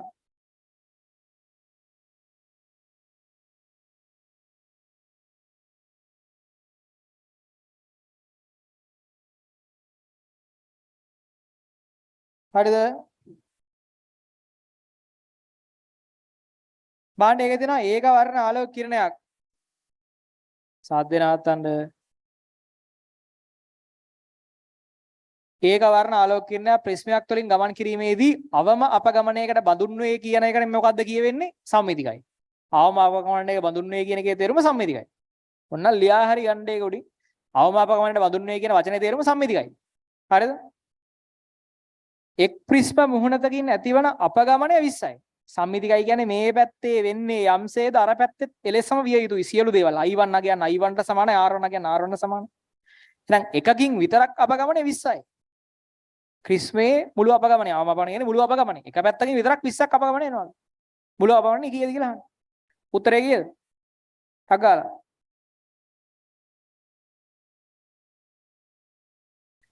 එක පැත්තකින් විතරක් අපගමනය 20යිලු. ආයි මොකොත් අදින්න කරන්න දෙයක් නැහැ. සමමිතිකයි. එහෙනම් එක පැත්තකින් සිද්ධ වෙන දේම අනිත් පැත්තෙන් වෙන්න ඕනේ. එක පැත්තකින් විතරක් 20ක් හැරෙනවා නම් අනිත් පැත්තෙන් තව 20ක් හැරෙන්න ඕනේ. මුළු අපගමනය වෙන්නේ පළවෙනි අපගමනය දෙන දෙවෙනි අපගමනය 20යි 20යි 40යි. උත්තරේ 40යි. උත්තරේ 4. උත්තරේ 4 වෙනවා. හොඳට අහගන්න. මේක කොහොමඩවත්ම තියරියක් නෙමෙයි මම මේ ගාණක් හදන්නේ. ඒක දිහා පොඩ්ඩක් බලාගෙන ඉන්න. ඒතකොට ඒකෙන් තේරුම් ගන්න පුළුවන් දේවල් ගොඩක් තියෙනවා. හරිද? තේරුම් ගන්න පුළුවන් දේවල් ගොඩක් තියෙනවා. මේක පොඩ්ඩක් බලාගෙන ඉන්න. මේක පොඩි ගාණක් වගේ එකක් හදන්නේ. මේකේ ඉගෙන ගන්න දේවල් ගොඩක් තියෙනවා. දැන් මේක පොඩ්ඩක් අහගන්නකෝ. දැන් මෙහෙම ප්‍රශ්නයක් තියෙනවා. මේ විදියට පතන යම් පතන කෝණයකින් ආලෝක කිරණ ගවම අභිලම්බයේ දෙසර නැවේ අභිලම්බයෙන් ඉවතර නැවේ ඔහොම යනවා. හරිද? ඒතර වලට තේරෙනවනේ මේ පතන කෝණය මත මේක එහෙම වෙනස් වෙනවා. මේ වෙලාවේ පතන කෝණය I1 කියන්නම් R1 කියන්නම් R2 කියන්නම් සම්මතාංකණය I2 කියන්නම්. ස්නෙල් නියමයේ මත එක වැඩි කිරීම sin I1 සමානයි n වැඩි කිරීම sin R1 කියන එක ඔයාලට තේරෙනවා. ස්නෙල් නියමයේ මතනේ. මේකට දැන් මේ එතකොට I1 අඩු වෙද්දි මොකද්ද වෙන්නේ? I1 අඩු වෙද්දි sin අගය අඩු වෙනවා. sin අගය අඩු වෙන්නේ මේවා නියතනේ. මේවා නියත. sin අගය අඩු වෙද්දි මේ sin අගය අඩු වෙන්න ඕනේ. මේ sin අගය අඩු වෙද්දි R අගය අඩු වෙනවා. R අගය අඩු වෙනවා. නේද? එහෙනම් I1 අඩු වෙද්දී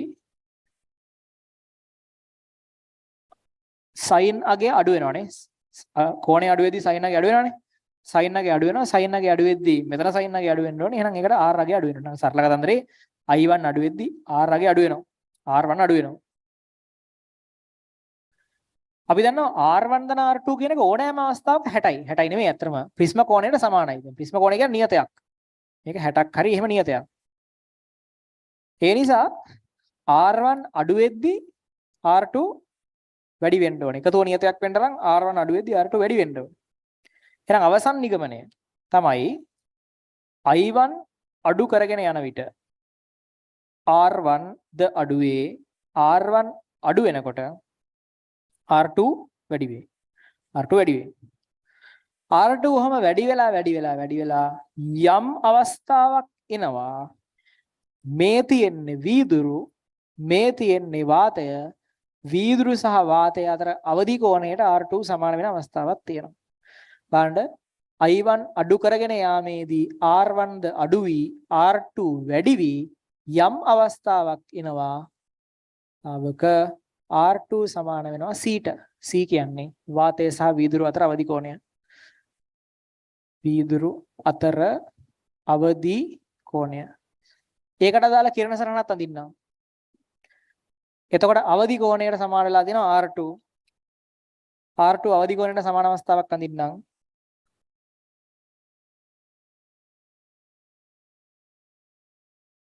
අවදි කෝණයට සමාන වැදුනහම මෙහෙම තමයි කිරණ එළියට යන්නේ. R2 සමාන වෙලා C ට අවදි කෝණයට සමානලා. R2 C ට සමානලා. තේරෙනවද කියන එක? හරි.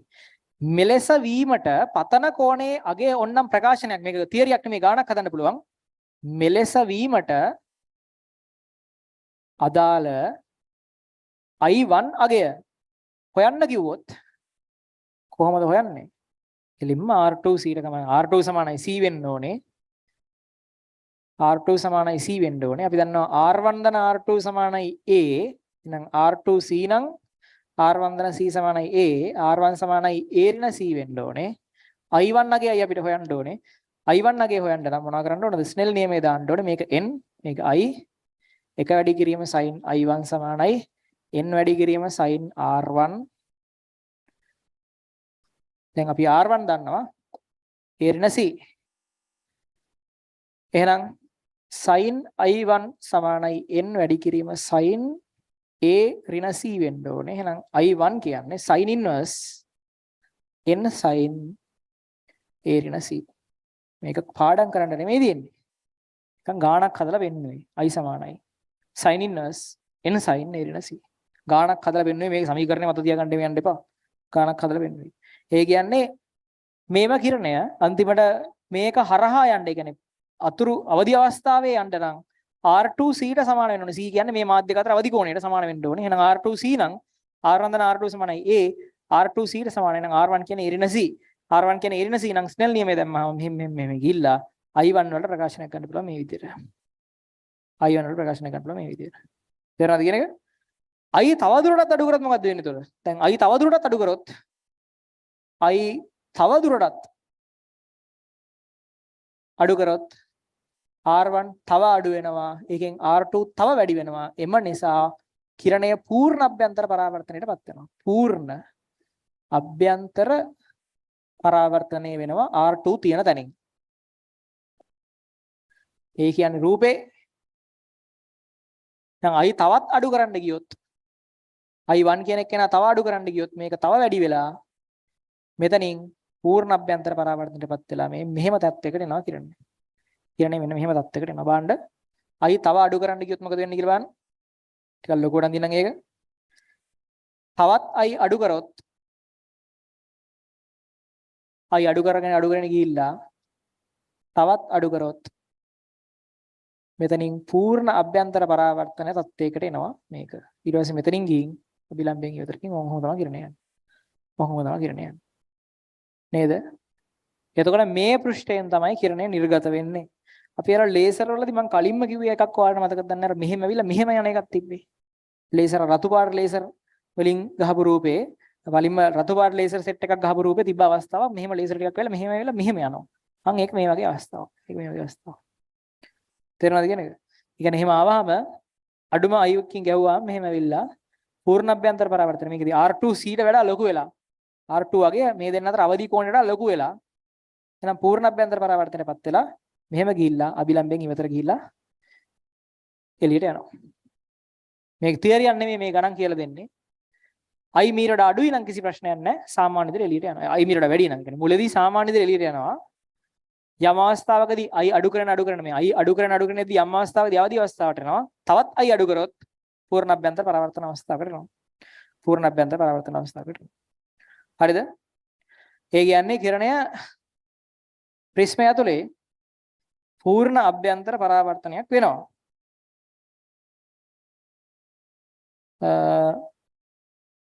බැල්කනියට මොකක්ද වෙලාද? AC වැඩ කරන්නේ? අතන වැඩ. AC අඩුයිද බැල්කනිය මොකක්ද වෙලා තියෙන්නේ? ඉන්ස්ට්‍රක්ටර් ළමයි. බැල්කනිය ළමෙක් වෘද්ධව පාතනය වෙන්න යනවා කිය.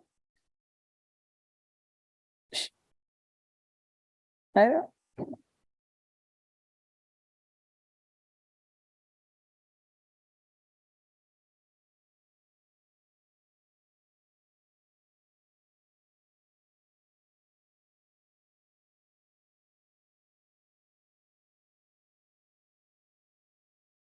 හරි හරි.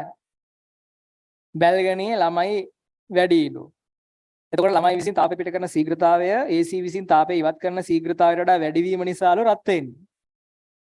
ඉන්ස්ට්‍රක්ටර් ළමයි කියන්නේ. හරිද? එතකොට බැල්ගනියේ ළමයිට කලින් කිව්වලු සෝබෝන් එකට යන්න කියලා.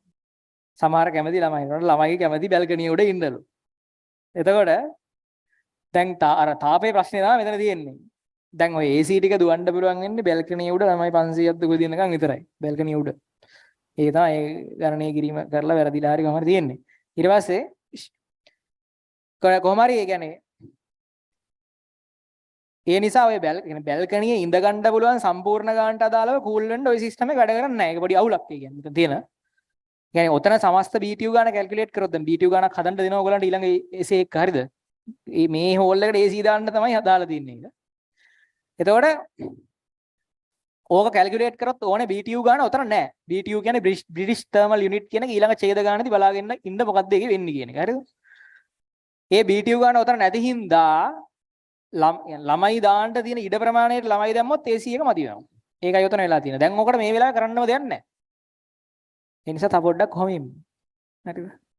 අමාරුම නම් සෝබෝන් එකට පොඩ්ඩක් පැන ගන්න පුළුවන්. සෝබෝන් එකේ අවුලක් නැහැ. හරි? දැන් පාගන්න.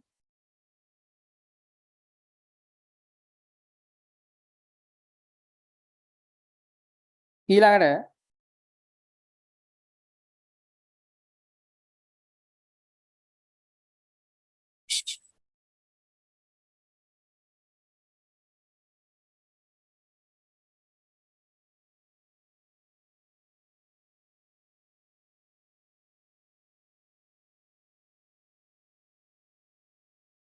හරි. දැන් මෙහෙම කරන්න. ඔය ෆිසිකල් මේ ඉන්ස්ට්‍රක්ටිව් ළමයි දැන් ඕකට කරන්න දෙයක් නැහැ. කරන්න තියෙන එකම දේ තමයි මේ ඍජුව ළමයින්ට වදින්න නැති තැන් වලින් තියෙන AC පුළුවන් තරම් අඩු කරන්න. එතකොට ෂේප් වෙයි. ඉතින් එහෙම AC නැහැ.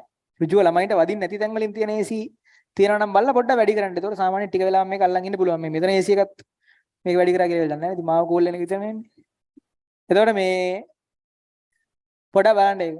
පුළුවන් දෙයක් කරන්න නැත්නම් අමාරු ඉන්න උඩ. හරිද? හරි. දැන් ආගන්න.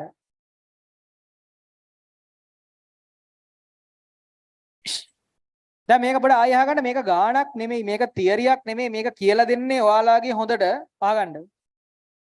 ආයෙසරක් අහගමු.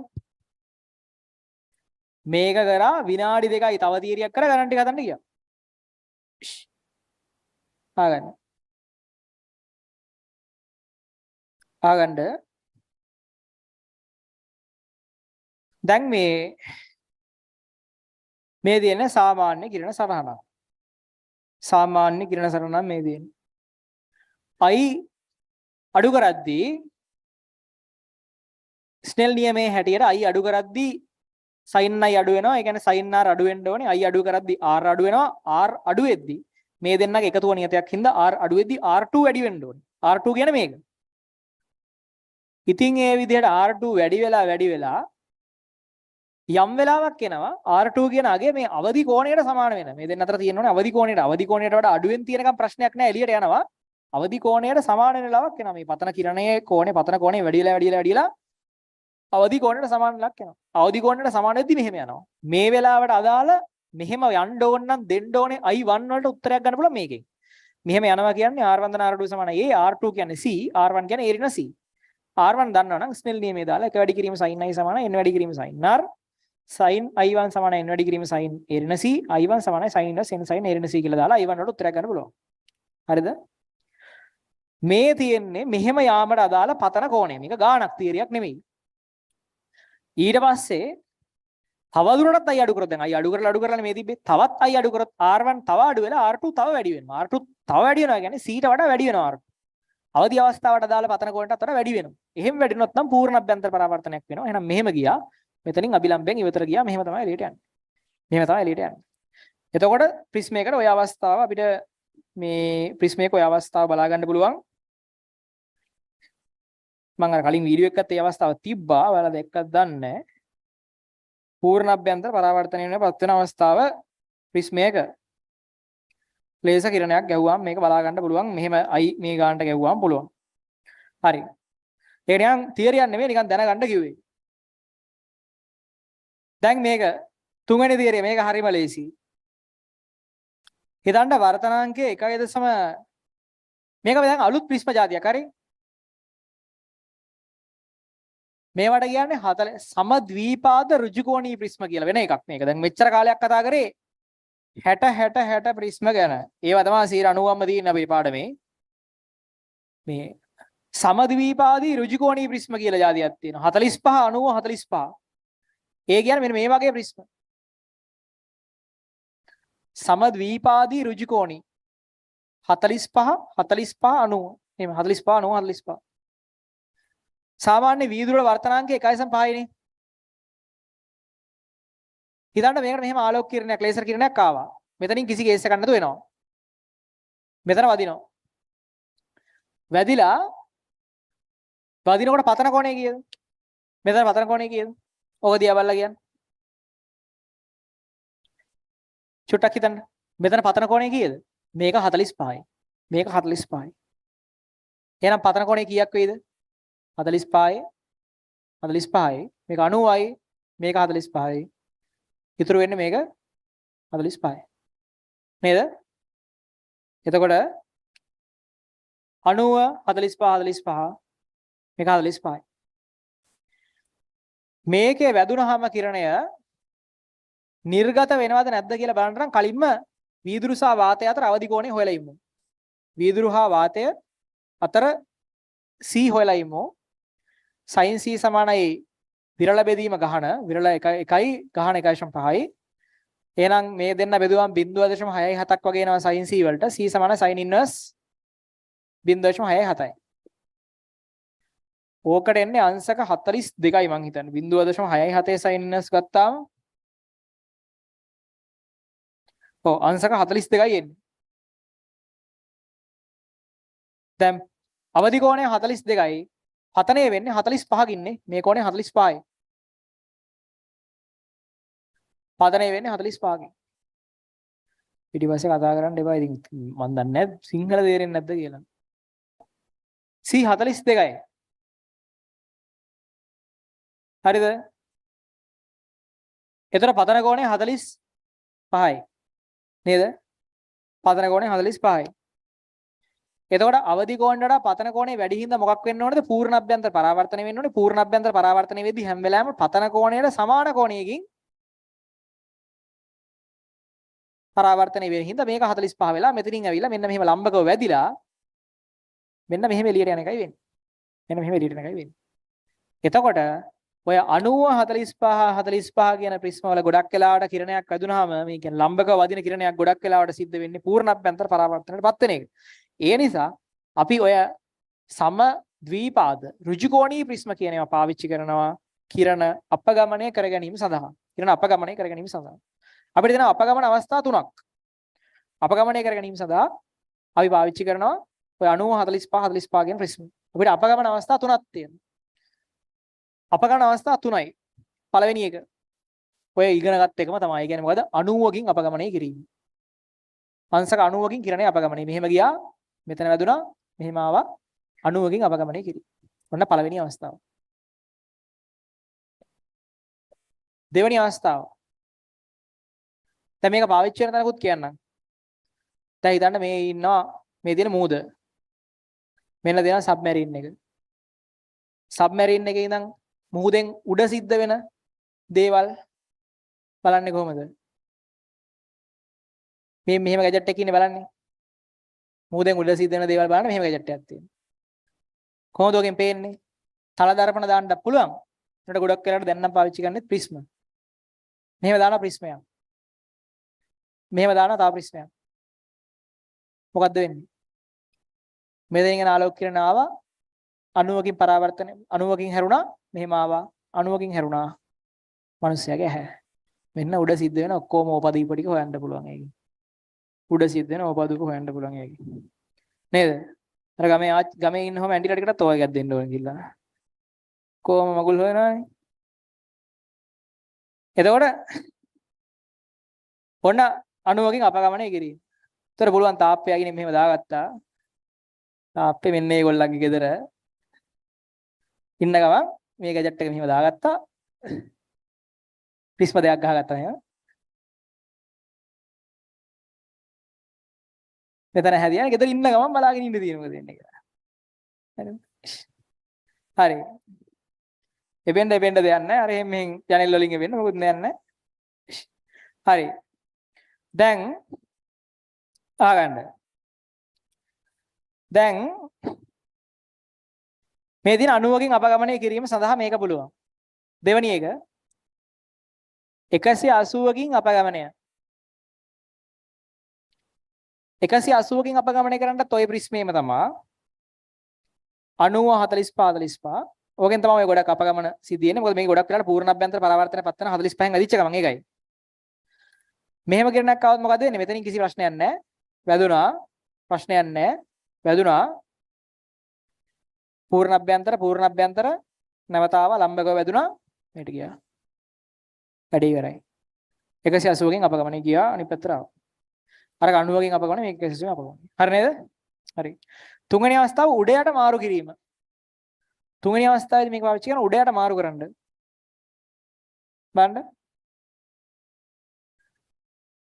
හිතන්න මෙහෙම ආලෝක කිරණයක් යනවා. මෙන්න අභිලම්බය. අභිලම්බයේ දෙසට හැරුණා. පූර්ණ අභ්‍යන්තර පරාවර්තනයටපත් වුණා.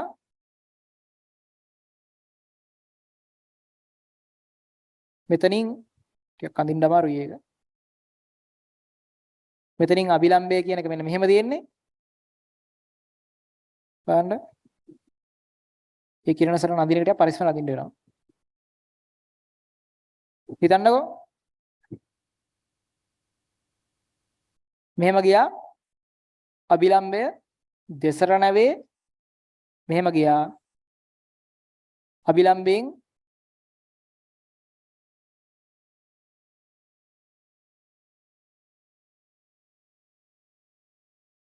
අනු 45 මේක 60 60 වුණානේ. 90 45 45 ඒකත් වැඩි. ඒක ටිකක් වාත කිරණ සරහනක් හරිද? මෙහෙම ගියා. වැදුනා.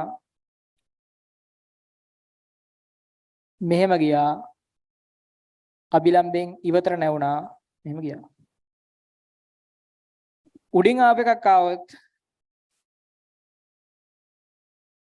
මෙහෙම ගියා. වැදුනා. මෙහෙම ගියා. අභිලම්බෙන් ඉවතර නැවුණා. මෙහෙම ගියා. අර ඔහොම අවස්ථාවකුත් මම මුලින්ම ලේසර් එකේ පෙන්නුවා. දැක්කද නේ? අර ඔහොම ක්‍රොස් වෙලා වගේ ගියප එකක් තිබ්බා. ඒ වීඩියෝ මම ගෲප් එකකට දාන්නම්. ඒකෙත් ඔහොම අවස්ථාවක් තිබ්බා. එතකොට උඩින් ගියපු එක යටින් යනවා. යටින් ගියපු එක උඩින් යනවා.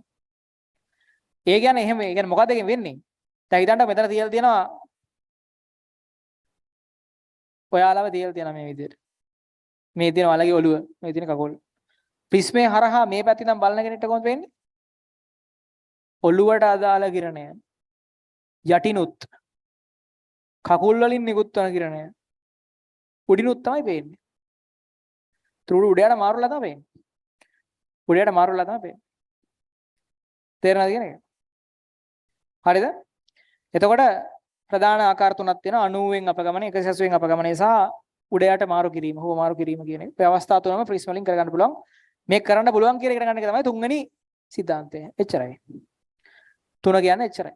තව එකයි තියෙන්නේ. ඒතර තාම අපි කතා කරලා නැත්තේ පාට වර්ණ විභේදනය කියන එක විතරයි. වර්ණ වලට වෙන්වීම එක් එක් වර්ණයක් දැන් සමහරලාට දෙනවා සමහර වර්ණ එළියට යනවා සමහර වර්ණ එළියට යන්නේ නැහැ. ඕවා තමයි කතා කරන්න තියෙන්නේ. ඒක ඊළඟ දවසේ පැය භාගයක් යන්නේ. ඊට පස්සේ ඊළඟ දවසේ කාච පාඩම. තුනක් ඉවරයි. මේක ලියාගෙන ගණන් ටිකක් හදන්න තියෙනවා පොඩ්ඩක් ටක් ගාලා ඉක්මන් කරමු.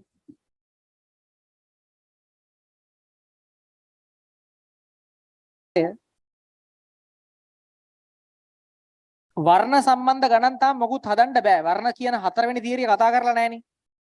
හරි. දෙවැනි MCQ එකට උත්තරයක් කියන්න. දෙවැනි MCQ එකට උත්තරයක් කියන්න. අபிසාරී නොකරන්නේ රූප දිහා බලාගෙන යන්න අபிසාරී නොකරනව ඇත්තේ මොකක්ද? දැන් අපි ඔය කලින් කතා කරගත්ත මූලික අවස්ථාවලින් තියෙන කිරණ විදියට හිතන්නකෝ. අபிසාරී කරනවා කියන්නේ එකතු කරනවා කියන එකයි. ඔය ටික ප්‍රිස්මෙන් නිර්ගත වෙද්දී එකතු වෙන්න ඕනේ. ප්‍රිස්මෙන් නිර්ගත වෙද්දී එකතු වෙන්නේ නැතුව අபிසාරී නිකන් නොකරන සීන් එකක් වගේ තියෙන මොකේද? අපි ඉගෙන ගත්ත ඒවායින් කියන්න පුළුවන්. හැබැයි අවස්ථා ටික හොඳට බලලා කියන්න. අபிසාරී කරන්නේ නැතුව ඇත්තේ මොකක්ද? ඔන්ලයින් ළමයි ගෲප් එකේ එවන්න වැඩේ තේරුණාද කියලා බලන්න ඕනේ. හරිද?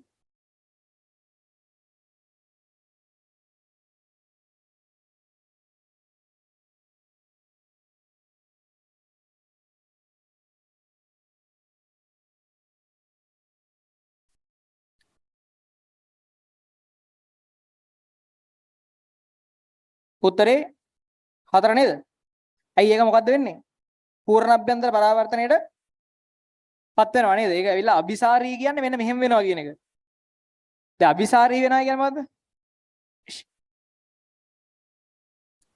අபிසාරී වෙනවා කියන්නේ මෙහෙම වෙනවා කියන එක. එහෙම වෙන්නේ නැහැ නේ ඔය හංසක 45 තියෙන එකේදී වෙන්නේ ෂුවර් එකටම මෙහෙම ගියා මෙහෙම ආවා. මෙහෙම යන එකත් මෙහෙම ගියා මෙහෙම ආවා. ඒතර ඒක හරියන්නේ නැහැ. උත්තරේ 4. උත්තරේ 4. ඊළඟට තුනට උත්තරයක් කියන්න ගන්න තුන්වෙනි MCQ එක. තුන්වෙනි MCQ ඉක්මනින් උත්තරයක් කියන්න. තුන්වෙනි MCQ එක.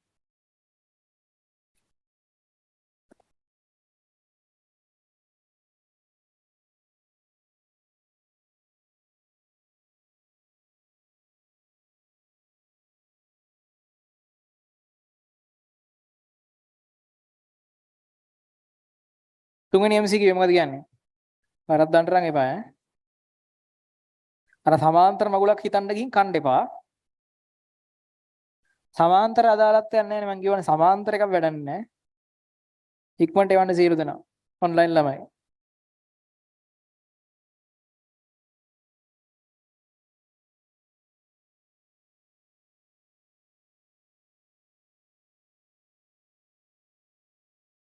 ටක තුන හදන්න.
හරිද? ඒතර තුනට උත්තරේ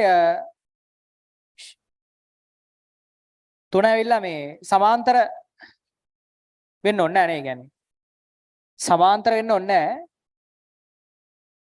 නේද? සමාන්තර වෙන්න ඕනේ. ඒතර උත්තරේ 1 නෙමෙයි 2 2 නෙමෙයි තුන්වෙනි එක තමයි උත්තරේ. මොකද පතන කෝණය වර්තන කෝණය පතන කෝණය නිර්ගත කෝණයට සමාන වෙන්න ඕනේ. දෙකේ එහෙම වෙන්නේ නැහැ. ඉරක් ඇඳලා බලන්නකො දෙකේ පතන එකයි නිර්ගත එකයි පොඩ්ඩක් වෙනස්. තුනේ තමයි හරියටම පතනයි නිර්ගතයි සමාන වෙන්නේ. දෙක නිකන් අපි නිකන් රැවටෙනවා දෙකට. මොකද ඒක නිකන් අර සමාන්තර හින්දා. උත්තරේ 2 නෙමෙයි 3 නේ. උත්තරේ 3. 4 4 නෙමෙයි සිකර උත්තරයක් හදන්න ඩක් ගාලා. 4 නෙමෙයි MCQ එක. කිරණේ ඔහොම අඳිනද ලම්බකව පතනේ වුණා කියන එහෙමම වදිනවා. එහෙමම වැදිලා AC මූණතින් නිර්ගත වෙනවා කියන්නේ අවදි අවස්ථාවෙන් යන්නේ. අවදි අවස්ථාවෙන් යන්නේ.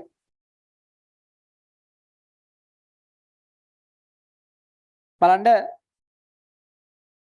අවදි අවස්ථාවෙන් යන්නේ කෝණය හොයාගන්න විතරයි තියෙන්නේ මේ ලම්බකව ආවා. මෙතනින් පස්සේ මෙහෙම යනවලු. මෙහෙම යනවා. මේ කෝණය 40යි නම් මේ කෝණය 90යි නම් මේ කෝණය 50යි නේ. ඒ එකතු 90ක් වෙන්න වෙයි. එකතු 180ක් වෙන්න වෙයි. එහෙනම් මේ කෝණය 50යි. මේ කෝණය 50යි කියන්නේ පතන කෝණය 40යි කියන එකයි. එහෙනම් 40න් පතනය වුණාම මෙහෙම යනවා කියන්නේ අවදි කෝණය 40යි කියන එකයි. 40න් පතනය වුණාම පෘෂ්ඨය ඔස්සේ යනවා කියන්නේ අවදි කෝණය 40යි කියන එකයි. ඉතින් අවදි කෝණය 40යි නම් වර්තනාංකය හොයන්න පුළුවන් නේ. ඒ වර්තනාංකය එන්නම් වර්තනාංකය ලියන්න පුළුවන්. අපිට කොහොමද ලියන්න පුළුවන් වර්තනාංකය එන්නම් අපි sin c ලියන්නේ විරල මාධ්‍ය බෙදීම ගහන මාධ්‍ය කියලා. එක බෙදීම n කියන. එහෙනම් n කියන්නේ 1 යට sin c. එහෙනම් 1 යට sin c. c කියන්නේ මේ ජ්‍යාමිතියෙන් හොයාගත්ත. මේක මෙහෙම යනවා කියලා කියනවා. එහෙනම් 1 යට sin 40 උත්තරේ 1. උත්තරේ 1. නේද? කලින් අපි ප්‍රිස්ම ඇතුලෙන් යවුවේ ලේසර්. ලේසර් කියන්නේ ඒක වර්ණ ආලෝක කදම්බ. මීට කලින් ප්‍රිස්ම ඇතුලෙන් යවුවේ ඒක වර්ණ ආලෝක කදම්බ. දැන් අපි ප්‍රිස්ම ඇතුලෙන් යවන්න යන්නේ සුදු පාට. එහෙම නැත්නම් සූර්යාලෝකය වගේ ආලෝක කදම්බයක්.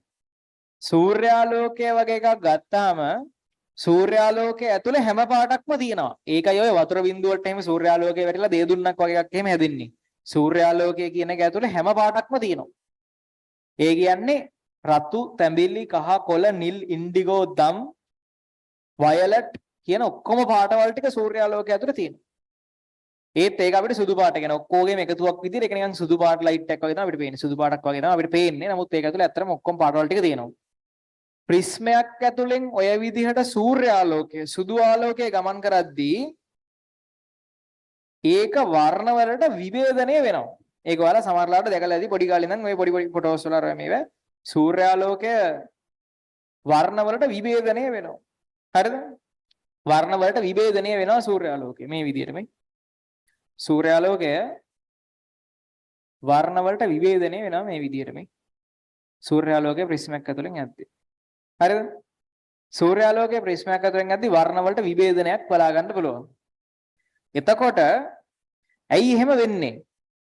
වෙන්නේ මෙන්න මේකයි. වාතයේදී සියලුම වර්ණවල ආලෝක කිරණ හොඳට අහගන්න. වාතයේදී සියලුම වර්ණවල ආලෝක කිරණ එකම වේගයෙන් යනවා. හැබැයි වෙනත් මාධ්‍යයක් ගත්තාම වෙනත් මාධ්‍යයක් ඇතුලෙන් විවිධ වර්ණ ගමන් කරන්නේ විවිධ ප්‍රවේග වලින්. ඒ කියන්නේ දැන් හිතන්නකෝ වීදුරු කියන මාධ්‍යය ගත්තාම වීදුරු කියන මාධ්‍ය ඇතුලේ කහ පාට යන්නේ 2 වැඩි කිරීම 10 ප්‍රවේගයෙන් නම් රතු පාට යන්නේ සමහරලාට 2.1 වැඩි කිරීම 10 ප්‍රවේගයෙන්. නිල් පාට යන්නේ 1.9 වැඩි කිරීම 10 ප්‍රවේගයෙන්. ඒ විදිහට දැන් එකම දැන් මොකද සූර්යාලෝකය ඇතුලේ පාට ඔක්කොම ටික තියෙනවා. වාතයේදී මේක යද්දි මේ යන සියලුම දෙනා එකම වේගයෙන් යන්නේ.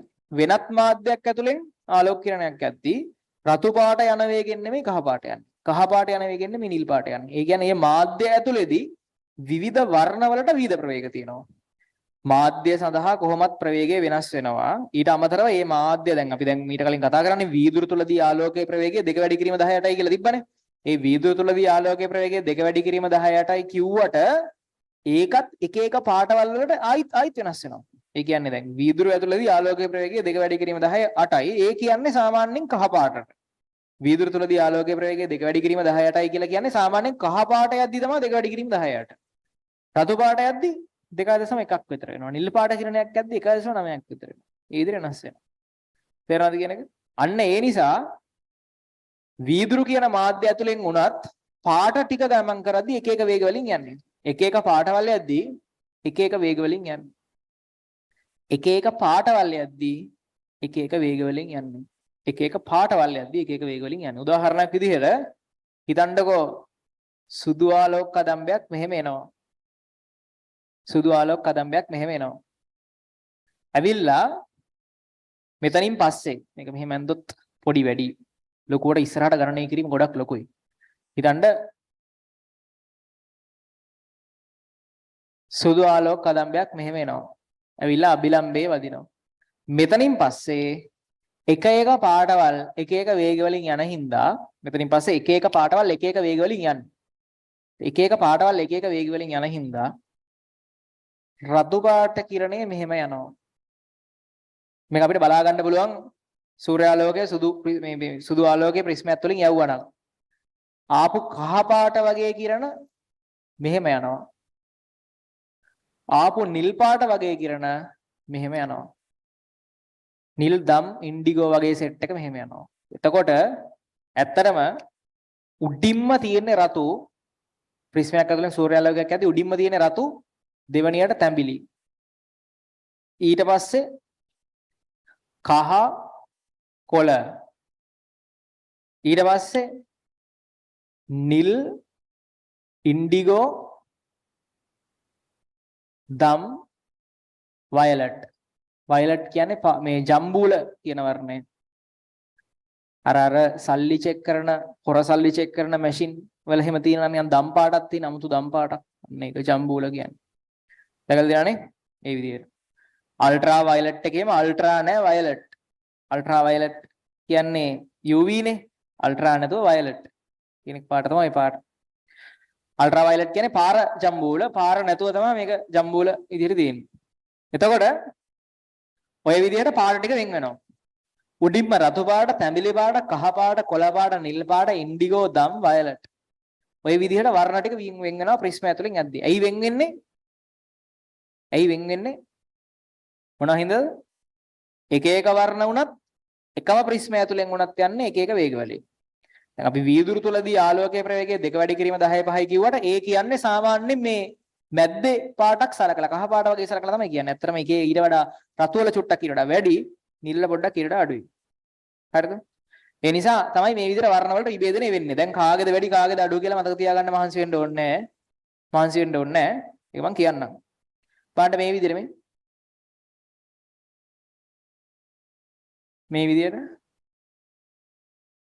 මෙතන ඉඳන්ම තමයි වෙන් වෙන්නේ. මෙතන ඉඳන්ම තමයි වෙන් වෙන්නේ. රතු තැඹිලි, කහ කොළ, නිල්, ඉන්ඩිගෝ, දම්, වයලට් කියලා මේ විදිහට වෙන් වෙලා තියෙනවා. තේරෙනවද කියන එක? හරි. දැන්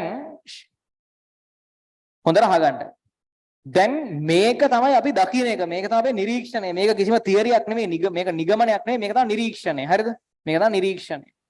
මේ නිරීක්ෂණය ඇසුරෙන් මෙන්න මේ නිගමන වලට එන්න පුළුවන් හොඳට අහගන්න. හරිද? බලන්න මේකට කියන්නම් මේ නිල් කිරණය මෙතන හදන කෝණය R නිල් කියලා කියන්නම්. රනිල් නෙමෙයි R නිල්. ඊළඟට රතු කිරණය හදන මෙන්න මේ R කෝණයට කියන්නම් R රතු කියලා. R රතු කියලා කියන්නම්. සියලුම දෙනා එකට එන්නේ. ඒ කියන්නේ එද්දි හැමෝම එක කිරණයක් විදිහට එන්නේ. රතු උනත් නිල් උනත් හැමෝම එක කිරණයක් විදිහට එන්නේ. ඒතර මේ හැමෝගෙම පතන කෝණය මම I කියලා ගන්නම්. පතන කෝණය I කියලා ගන්නම්. ස්නෙල් නියමය දැම්මත් බලන්න මේකෙන් ගන්න තීරණ ගොඩක් තියෙනවා. ස්නෙල් නියමය තීරණ 4ක් තියෙනවා. පළවෙනියටම අපිට කියන්න පුළුවන් මේක දිහා බලලා කියන්න පුළුවන් මෙන්න අභිලම්බය මේකනේ අභිලම්බය. එතකොට මට කියන්න මේක දිහා බලලා කියන්න R වැඩිම කාගේද? R වැඩිම කාගේද බලලා කියන්න ඉක්මනට බලලා කියන්න. R වැඩිම කාගේද? ඉක්මනට ඔන්ලයින් ගෲප් එකේ R වැඩිම කාගේද කියන්නේ R කියන්නේ වර්තන කෝණය වැඩිම කාගේද? R වැඩිම රතු වලනේ. දැක්කම කිව්වේ කියන්නේ. දැක්කම කියන්න තියෙන්නේ මේ මෙන්න අභිලම්භය මෙන්න R. මෙන්න රතු වල R මේ කළු පාටින් ඇතුළේ තියෙන කහ පාට මෙන්න කහ වල R මෙන්න නිල් වල R. එතකොට R වැඩිම රතුගේනේ. R වැඩිම රතුගේ. ඒතර අපිට කියන්න පුළුවන් රතු වල තමයි R වැඩිම. ඊළඟට ඔය කහ වගේ ඊට පස්සේ මම දැන් වර්ණ මම මූලික වශයෙන් වර්ණ තුනකින් තමයි සියලු දේ පැහැදිලි කරන්නේ. රතු පාට ගන්නවා යටම පැත්තෙන් නිල් පාට වගේ එකක් ගන්නම් මැද්දෙන් කහ වගේ එකක් ගන්නම්. මම රතු කහ නිල් වලින් පැහැදිලි කරන්නම් මේක. ඒතර රතු තමයි වැඩිම R එකක් තියෙන්නේ ඊළඟට කහ ඊළඟට නිල්. මම මේ තුන විතරයි කියන්නේ ඔක්කොම ලියන්න බැරි හින්දා. ඊළඟට නිල්. එතකොට R වලින් ගත්තාම රතු වල R උපරිමයි නිල් වල R අවමයි කහ වල R මැද්දේ තියෙනවා කියලා අපිට කියන්න පුළුවන්. ඊට පස්සේ දානවා ස්නෙල් නියමය මේ. ස්නෙල් නියමය. මෙන්න එන කිරණය එළිය වර්තනාංක 1යි 1 වැඩි කිරීම sin i සමානයි n වැඩි කිරීම sin r කියලා එකක් ලියනවා. බලන්න මේක පළවෙනි තර්කය තමයි මේක. ඊට දානවා 1 වැඩි කිරීම sin i සමානයි n වැඩි කිරීම sin r නේ. n වැඩි කිරීම sin r. එතකොට එක නියතයක් sin i නියතයක් n වැඩි කිරීම sin r. r වැඩි එක්කෙනාගේ n අඩුයි. r වැඩි එක්කෙනාගේ n අඩුයි. r වැඩි එක්කෙනාගේ n අඩුයි. R වැඩි එක්කෙනාගේ n අඩුයි. ඒ කියන්නේ දැන් රතු වලනේ R වැඩිම රතු වල n අඩුයි. ඒ කියන්නේ රතු වර්ණයට අදාළ වර්තනාංකය කියලා එකක් ගණනය කරොත් ඒක එන්නේ අඩු ගාණක්. R රතු වල R වැඩි හින්දා රතු වල n අඩුයි. රතු වල n අඩුයි. n රතු අඩුයි. ඒ අනුව අනිත් පැත්තට ඉතුරු ටිකත් ලියමු. n කහ n නිල්. n නිල්. රතු වල n අඩුයි. n අඩුයි. ඒ මොකද රතු වල n කියන්නේ? රතු වර්ණය සඳහා වීදුරු වල වර්තනාංකය. මේක 아무තු දෙයක් දැන් ටිකක් වැඩි සංකීර්ණලා තියෙන. හොඳට අහගන්න. n කියන්නේ මොකද? n රතු කියන එකේ තේරුම රතු වර්ණය සඳහා වීදුරු වල වර්තනාංකය. ඒ කියන්නේ මොකද? වාතයේදී ආලෝකයේ ප්‍රවේගයේ බෙදීම වීදුරු තුලදී රතු ආලෝකයේ ආලෝක ප්‍රවේගය. රතු කිරණය සඳහා ආලෝකයේ ප්‍රවේගය. n රතු කියන්නේ ඒක. නේද? රතු වර්ණය සඳහා වර්තනාංකය. n රතු කියන්නේ රතු වර්ණය සඳහා වර්තනාංකය. ඒ කියන්නේ සමීකරණය කොහොමද? n රතු සමානයි 3 වැඩි කිරීම 18. ඒ කියන්නේ රික්තකයේදී ආලෝකයේ ප්‍රවේගය බෙදීම රතු කිරණය මේ වීදුරු කුට්ටිය ඇතුලෙන් ගමන් කරන ප්‍රවේගය. රතු කිරණය මේ වීදුරු කුට්ටිය ඇතුලෙන් ගමන් කරන ප්‍රවේගය. තේරෙනවද කියන එක? එතකොට ඒක අඩුයි. ඒක අඩුයි කියලා හොයාගත්ත ඒ සූත්‍රයෙන් නෙමෙයි ස්නෙල් නියමයෙන්. ස්නෙල් නියමයෙන් හොයාගත්තා 1 වැඩි කිරීම sin i සමානයි n වැඩි කිරීම sin r. එහෙනම් එක නියතයක් i හැමෝටම නියතයක් r වැඩි කට්ටියගේ n අඩුයි. එහෙනම් n රතු අඩුයි. n රතු අඩුයි. එහෙනම් රතු වල වර්තනාංකය අඩුයි. දෙවෙනි තීරණෙත් හරි. ඊළඟට අපි දන්නවා sin c සමානයි 1 n කියලා අවදි කෝණය සඳහා සූත්‍රයක් තියෙනවා. එහෙනම් රතු වර්ණය සඳහා අවදි කෝණය ගැන හොයන්නයි මම යන්නේ. වර්තනාංකය වැඩි නම් අවදි කෝණය අඩුයි. වර්තනාංකය අඩුයි නම් අවදි කෝණය වැඩි. බලන්න sin c සමානයි 1 n කියලා සූත්‍රයක් තියෙනවා මේ අවදි කෝණයට. ඒතර වර්තනාංකය අඩුම එක්කෙනාගේ අවදි කෝණය උපරිමයි. මේ වර්තනාංකය අඩුම එක්කෙනා රතුනේ. වර්තනාංකය අඩුම එක්කෙනාගේ අවදි කෝණය උපරිමයි. එහෙනම් වර්තනාංකය අඩුම රතු හින්දා අවදි කෝණය උපරිම වෙන්නේ රතු. එහෙනම් මම මෙතනින් ලියනවා වර්තනාංකය අඩුම රතුගේ. එහෙනම් අවදි කෝණය විදිහට උපරිම වෙන්නේ රතු. වර්තනාංකය අඩුම රතු හින්දා අවදි කෝණය විදිහට උපරිම වෙන්නේ රතු. මේ ඊටු ටික එකක් ලියුවාම ඊටු ටික ලියන්න පුළුවන් ඈ. එකක් ලියුවාම ආ ඊටු ටික වෙනම හිතේ තියෙන්න දෙයක් නැහැ. මෙයාගෙන් පටන් ගත්තාම එහෙම ලියන්න ගියා. වර්තනාංකය අඩුම එක්කෙනා රතු, ඒ නිසා අවදි කෝණය උපරිම එක්කෙනා රතු. වර්තනාංකය වැඩිම එක්කෙනා නිල්, එහෙනම් අවදි කෝණය අඩුම එක්කෙනා නිල්. මේ විදිහට ගත්තා. එක්කෙනෙක් ලියුවාම ඊටු ටික හිතන්න ඕන නිකන් කොහොම ලියාගෙන ගියේ. හරිද? තීරණ 4යි ගන්න ඕනේ. ඊට පස්සේ 4 වෙනි තීරණය තමයි මෙන්න මේක. අපි දන්නවා දැන් අපි අන්තිමට මේක ගත්ත එකේ හැටියට n සමානයි c බෙදීම v. ඒ කියන්නේ n සමානයි රික්තකයේදී ආලෝකයේ ප්‍රවේගයේ බෙදීම මාධ්‍ය තුලදී ආලෝකයේ වේගය. මාධ්‍ය තුල අදාළ වර්ණයේ ආලෝකයේ වේගය. දාල වර්ණයේ ආලෝකයේ වේගය. වේගය. ඒකට v කියන්නම්. n සමානයි c බෙදීම v නේ. එතකොට දැන් අපි දන්නවා වර්තනාංකයේ අඩු කට්ටියගේ වේගය වැඩි වෙන්න ඕනේ. මොකද මේක නියතයක්. මේක නියතයක් රික්තකයකදී ආලෝකයේ ප්‍රවේගය කියන එක නියතයක්. නම් වර්තනාංකයේ අඩු කට්ටියගේ වේගය වැඩි වෙන්න ඕනේ. එහෙනම් වර්තනාංකයේ අඩු එක්කෙනා රතු එහෙනම් එයාගේ වේගය වැඩි වෙන්න ඕනේ. වර්තනාංකයේ අඩු එක්කෙනා රතු එහෙනම් එයාගේ වේගය වැඩි වෙන්න ඕනේ. එහෙනම් රතු වල වේගය වැඩි වෙන්න ඕනේ. රතු කිරණේ වේගය වැඩි වෙන්න ඕනේ අනිත් කට්ටියට වඩා. වර්තනාංකය එයාගේ අඩුයිනේ. වර්තනාංකය අඩුයි කියන්නේ වේගය වැඩි. එහෙනම් v රතු වලට වඩා v කහ අඩුයි. v කහ වලට වඩා v නිල් විනිල් නෙමෙයි v නිල් අඩුයි. හරි. දැන් මෙහෙම තීරණ හතරක් ගත්තා. මේ තීරණ හතර පේපර් එකේ අරන් මේක ලියන්න බෑ ඇත්තම කතන්දරේ. ඒ නිසා මේක මතක තියාගන්න වෙනවා. හරිද? මම මතක තියාගන්න කෙටි ක්‍රමයක් කියන්නම්. මේක ඒ වෙලාවේ ගොඩනගන්න පුළුවන්. වෙන වැඩක් කරන්න වෙන්නේ නැහැ. හරිද? මේ වෙලාවේ මේක හිත පේපර් එක වෙලාවේ ගොඩනගන්න බැරි නෑ. නමුත් වෙලාව වශයෙන් සෑහෙන්න පාඩුයි යෝගේ ඒ වෙලාවේ ගොඩනගන්න යන එක. බලන්න මොනවද තීරණ හතර මේක දිහා බැලුවා. කලින්ම මේක දිහා බලනවා. බලලා කියනවා R වැඩි කියලා රතු වල. රතු කිරණේ R වැඩි. එහෙනම් අනිත් කට්ටිය අඩුයි, නිල් අඩුයි. දම් ඊටත් අඩුයි, වයලට් ඊටත් අඩුයි. එහෙම යනවා. මම ප්‍රධාන වශයෙන් තුනක් අරන් කියන්නේ. ඒතර R වැඩි නම් එක වැඩි කිරීම sin i සමාන n sin r වලින් ගත්තොත් R වැඩි කට්ටියද මේවා නියතයක් R වැඩි කට්ටියගේ n අඩුයි. එහෙනම් රතු වල n අඩුයි. ඊට පස්සේ n අඩු කට්ටියගේ c වැඩි. එහෙනම් රතු වලට අදාළව අවදි කෝණය රතු වර්ණය සඳහා අවදි කෝණය වැඩි. ඊළඟට n සමානයි c බෙදීම v. එහෙනම් රතු වල n අඩුයි. එහෙනම් v වැඩි වෙන්න ඕනේ. එහෙනම් රතු වර්ණය සඳහා වේගය වැඩි. දැන් අපි ඔක්කොම රතු වර්ණයෙන් පටන් අරන් ඊටු ටික ගොඩනගපු එකයි කරේ. එහෙම වෙනවා. දැන් අන්තිමේදී ඕක එක තැනකට ගත්තොත් ලේසියෙන් තේරුම් ගන්න පුළුවන්. හරිද? දැන් බලන්න මේකෙන් ගන්න පුළුවන් අවසාන තීරණයකට එන්න පුළුවන් මෙන්න මෙහෙම. අපිට රතු පාට විතරක් තිබ්බනම් එතන ඊටු ටික අපිට ගොඩනගා ගන්න පුළුවන් නේ. රතු පාටේ මොකද්ද වෙන්නේ කියලා විතරක් තිබ්බනම් ඊටු ටිකක් ගාලා කහ ඊට පස්සේ කහ දැම්මා ඊට පස්සේ නිල් දැම්මා වැඩි ඉවරයි. බලන්න C R V අගයන් රතු වල වැඩි මේ. C රතු කියන එක්කෙනා වැඩි. R රතු කියන එක්කෙනා වැඩි. V රතු කියන එක්කෙනා වැඩි අනිත් ඒවාට වඩා. N රතු විතරක් අඩුයි. N රතු විතරක් අඩුයි. ඒතර C රතු තමයි වැඩිම. එයාට පස්සේ ඉන්නේ කහ අන්තිමටම නිල් දම් ඉන්ඩිගෝ ඒ කට්ටිය ඉන්නේ. C නිල්. ඊට පස්සේ R රතු වලට වඩා R කහ අඩුයි. R කහ වලට වඩා R නිල් අඩුයි. V රතු වලට වඩා V කහ අඩුයි. V කහ වලට වඩා V නිල් අඩුයි.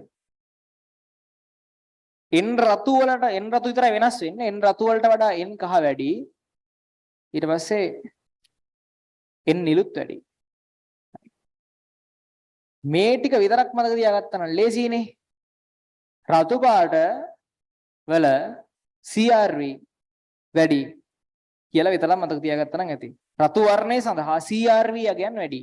CRV කියලා දෙනවා Honda වල වාහනයක්. සාමාන්‍යයෙන් වැඩිපුර දොස්තරලා එහෙම පාවිච්චි කරනවා මේ CRV කියන වාහනේ මේ දවස්වල හේතුව ඒ කියන්නේ ડોක්ටර් පර්මිට් එකෙන් ගෙන්නන්න දෙන වටිනම වාහනයක් ඒක සාමාන්‍යයෙන් කෝටි 2ක් විතර එනවා.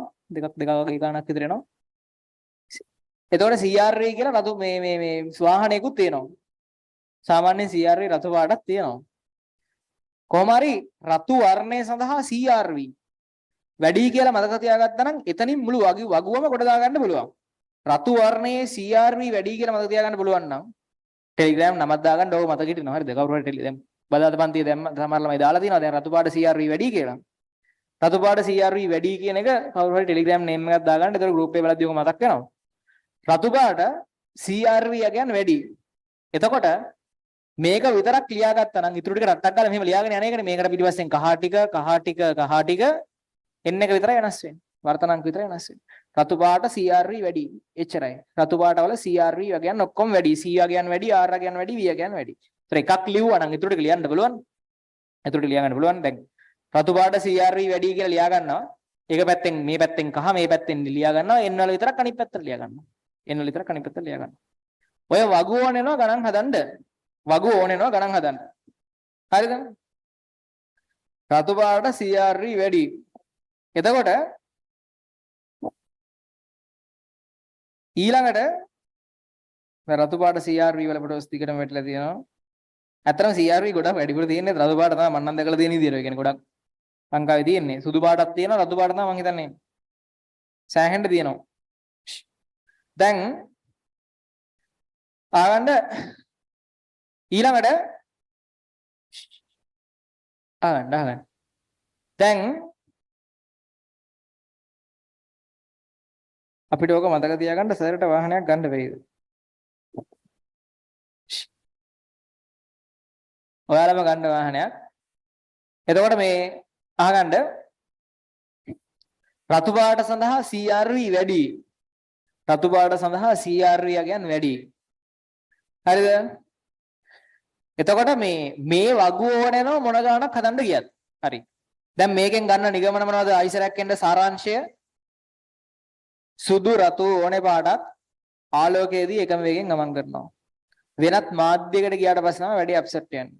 එතකොට කහ පාට එක පාට දැන් සුදු කිරණ ඇතුලේ ඔක්කොම පාටවල ටික තියෙනවා. වෙනත් මාධ්‍යයකට ගියාට පස්සේ කහ කොළ ඒවට එක පාටක්, කොළ පාට එක පාටක්, මේ කහ පාට එක වේගයක්, කොළ පාට එක වේගයක්, නිල් පාට එක වේගයක් කොහොමම තියෙනවා. රතු වලට එක වේගයක්, තැඹිලි වලට එක වේගයක්. ඒ නිසා මෙහෙම යනවා කියලා පේනවා.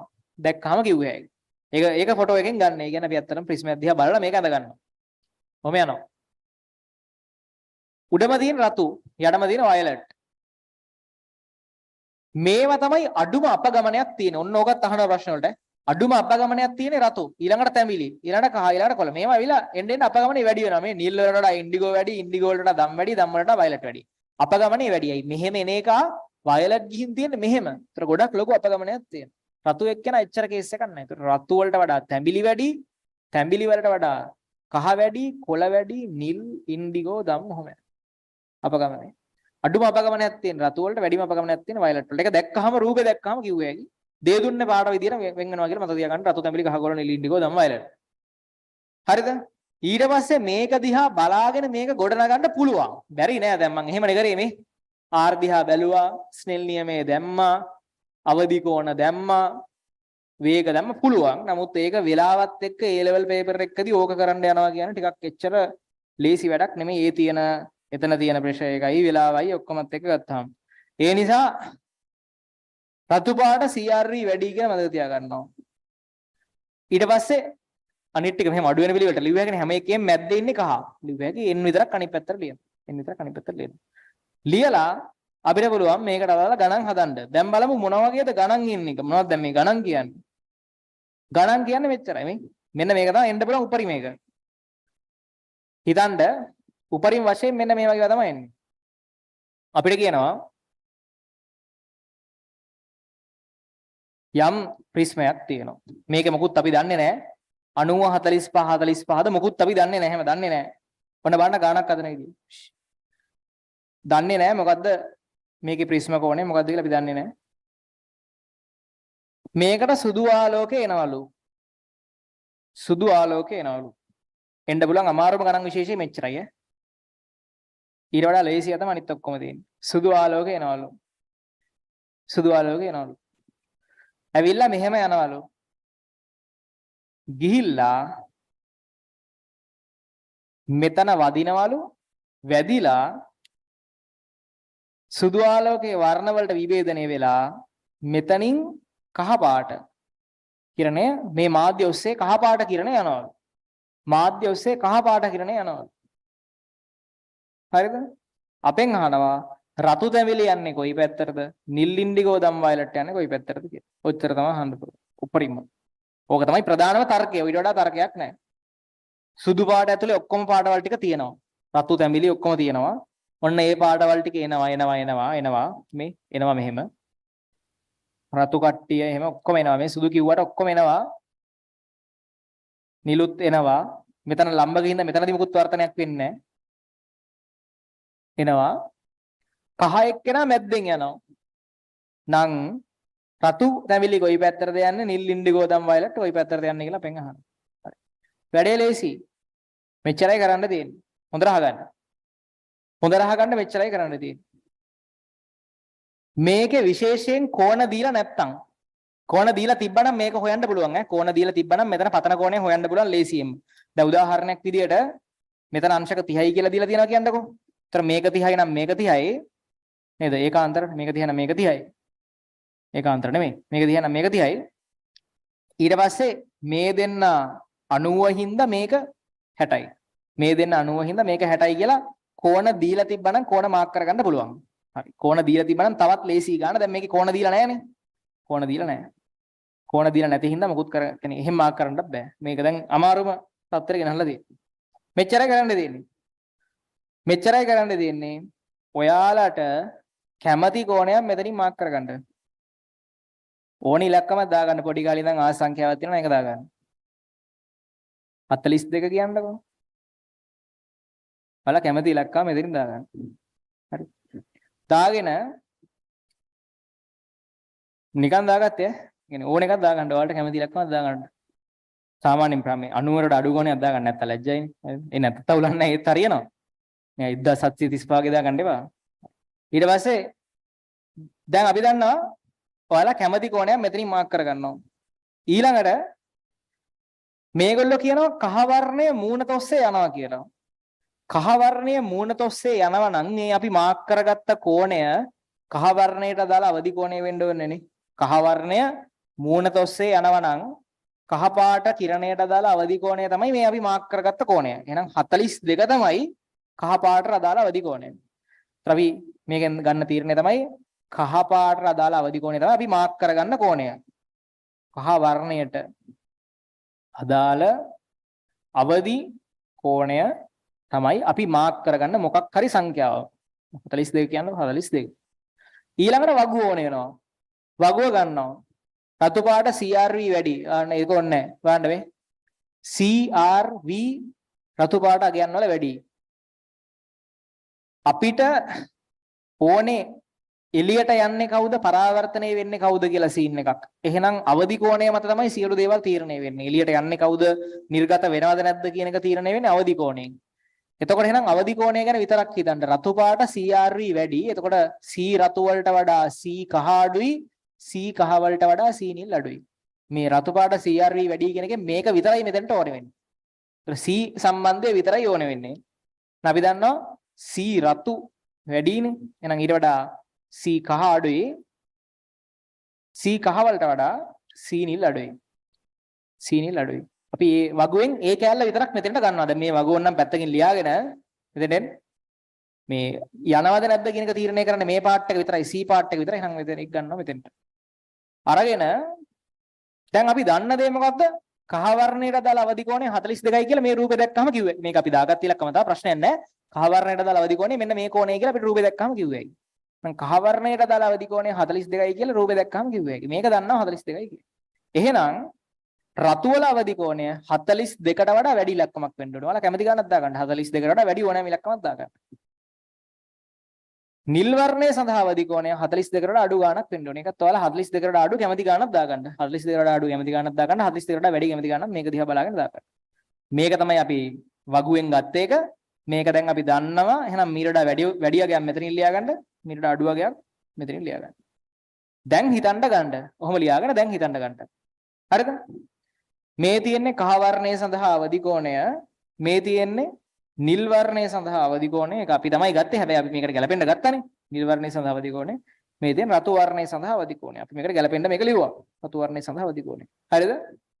දැන් සුදු ආලෝක කදම්බයක් මෙහෙම එනවා. දැන් අපි දන්නවා කහ වර්ණයේ අවදි කෝණය 42 හින්දා තමයි කහ වර්ණය මෙහෙම ගියේ. දැන් මේ සෙට් එකේ එන රතු කිරණය ගැන හිතන්නකෝ. මේ සෙට් එක ඇතුළේම එන රතු කිරණය මෙහෙම ඇවිල්ලා මෙතන වදිනවා. ඉතින් රතු කිරණයට අදාළ පතන කෝණය වෙන්නේ 42ම තමයි. මොකද මේ සෙට් එකම එකටනේ වදින්නේ. ඒත් රතු කිරණයට අදාළ වුණත් පතන කෝණය වෙන්නේ 42යි. හැබැයි අපි දන්නවා රතු වල අවදි කෝණය දැන් 42කට වඩා වැඩි ගාණක්. අපි නිකන් උදාහරණයක් විදිහට කියන 44යි. අපි ලියාගත්ත ගාණක්. ඒත් රතු කිරණයේ පතනය වෙන්නේ 42කින් රතු වල අවදි කෝණය 44යි. අවදි කෝණය 44යි. දැන් මේකේ අපි අගයන් අපි ලියාගත්ත මේකට ගැලපෙන්නනේ. ඒ නිසා අපේ අගයන් ගැන පොඩ්ඩක්වත් අවුලක් තියාගන්න එපා. අපි ඔන්න දැන් මේ අගයන් ඔක්කොම හරියටම හරි කියලා හිතන්න. තර්කයේ සඳහා ඒක ප්‍රමාණවත්. අගයන් හරි කියලා හිතන්න මේ කියන්නේ මේකට ගැලපෙන්නට අපි ලිව්වේ. ඒ නිසා ඔන්න ඒවයි කිසි අවුලක් දකින්න එපා. දැන් ඔන්න රතු වර්ණේනවා පතනේ වෙන්නේ 42කින් රතු වර්ණයේ අවදි කෝණය 44යි. අවදි කෝණයට වඩා අඩු කෝණයකින් පතනේ වුණොත් මොකද්ද වෙන්නේ? එළියට යනවනේ. ඒතර රතු වර්ණයේ අවදි කෝණය 44යි. රතු කිරණයේ පතනේ වෙන්නේ 42කින්. 44ට වඩා අඩු කෝණයකින් පතනේ වෙච්ච හින්දා කියන්නේ අවදි කෝණයට වඩා අඩු කෝණයකින් පතනේ වෙච්ච හින්දා රතු වර්ණය එළියට යනවා. රතු වර්ණය එළියට යනවා. රතු විතරක් නෙමෙයි ඇත්තටම කහ වලට උඩින් තියෙන හැමෝම ඒ කතන්දරෙම තමයි. කහ වලට උඩින් තියෙන රතු තැඹිලි ඒ සෙට් එක එළියට යනවා. ඊළඟට කහ වලට උඩින් තියෙන කියන්නේ රතු තැඹිලි වලට පස්සේනේ කහ තියෙන්නේ. ඒ දෙන්න උඩින්. ඊළඟට නිල් වර්ණය ගැන හිතන්නකෝ.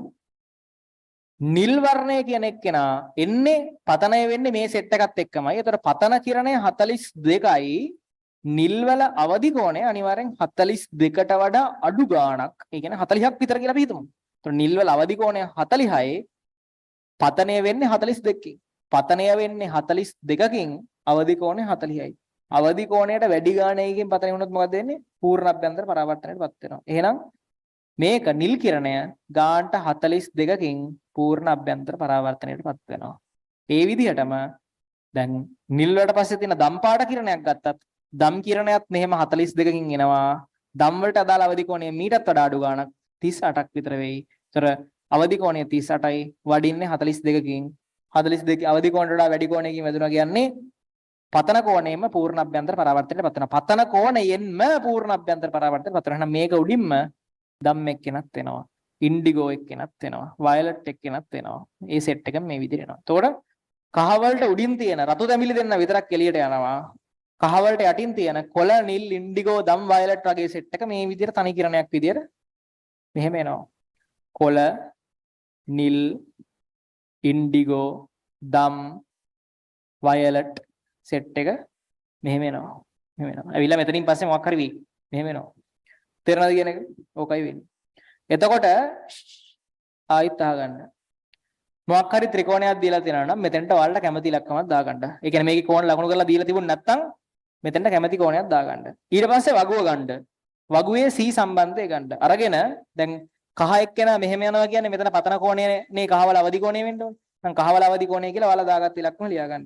රතු වල අවදි කෝණය කියලා ඊට වඩා වැඩි සංඛ්‍යාවකුත් නිල් වල අවදි කෝණය කියලා මේකට ගැලපෙන විදිහට ඊට වඩා අඩු සංඛ්‍යාවකුත් ලියා ගන්න. අඩු සංඛ්‍යාවකුත් ලියා ගන්න. ලියාගෙන ඊට පස්සේ හිතන්න.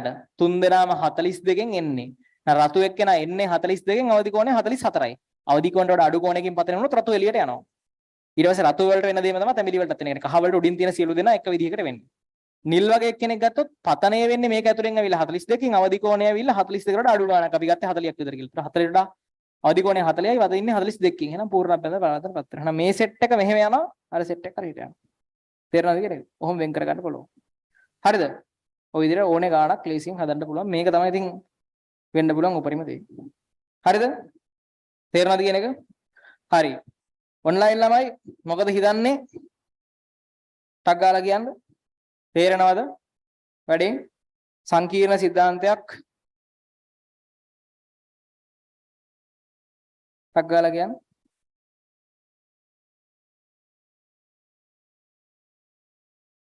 හරි.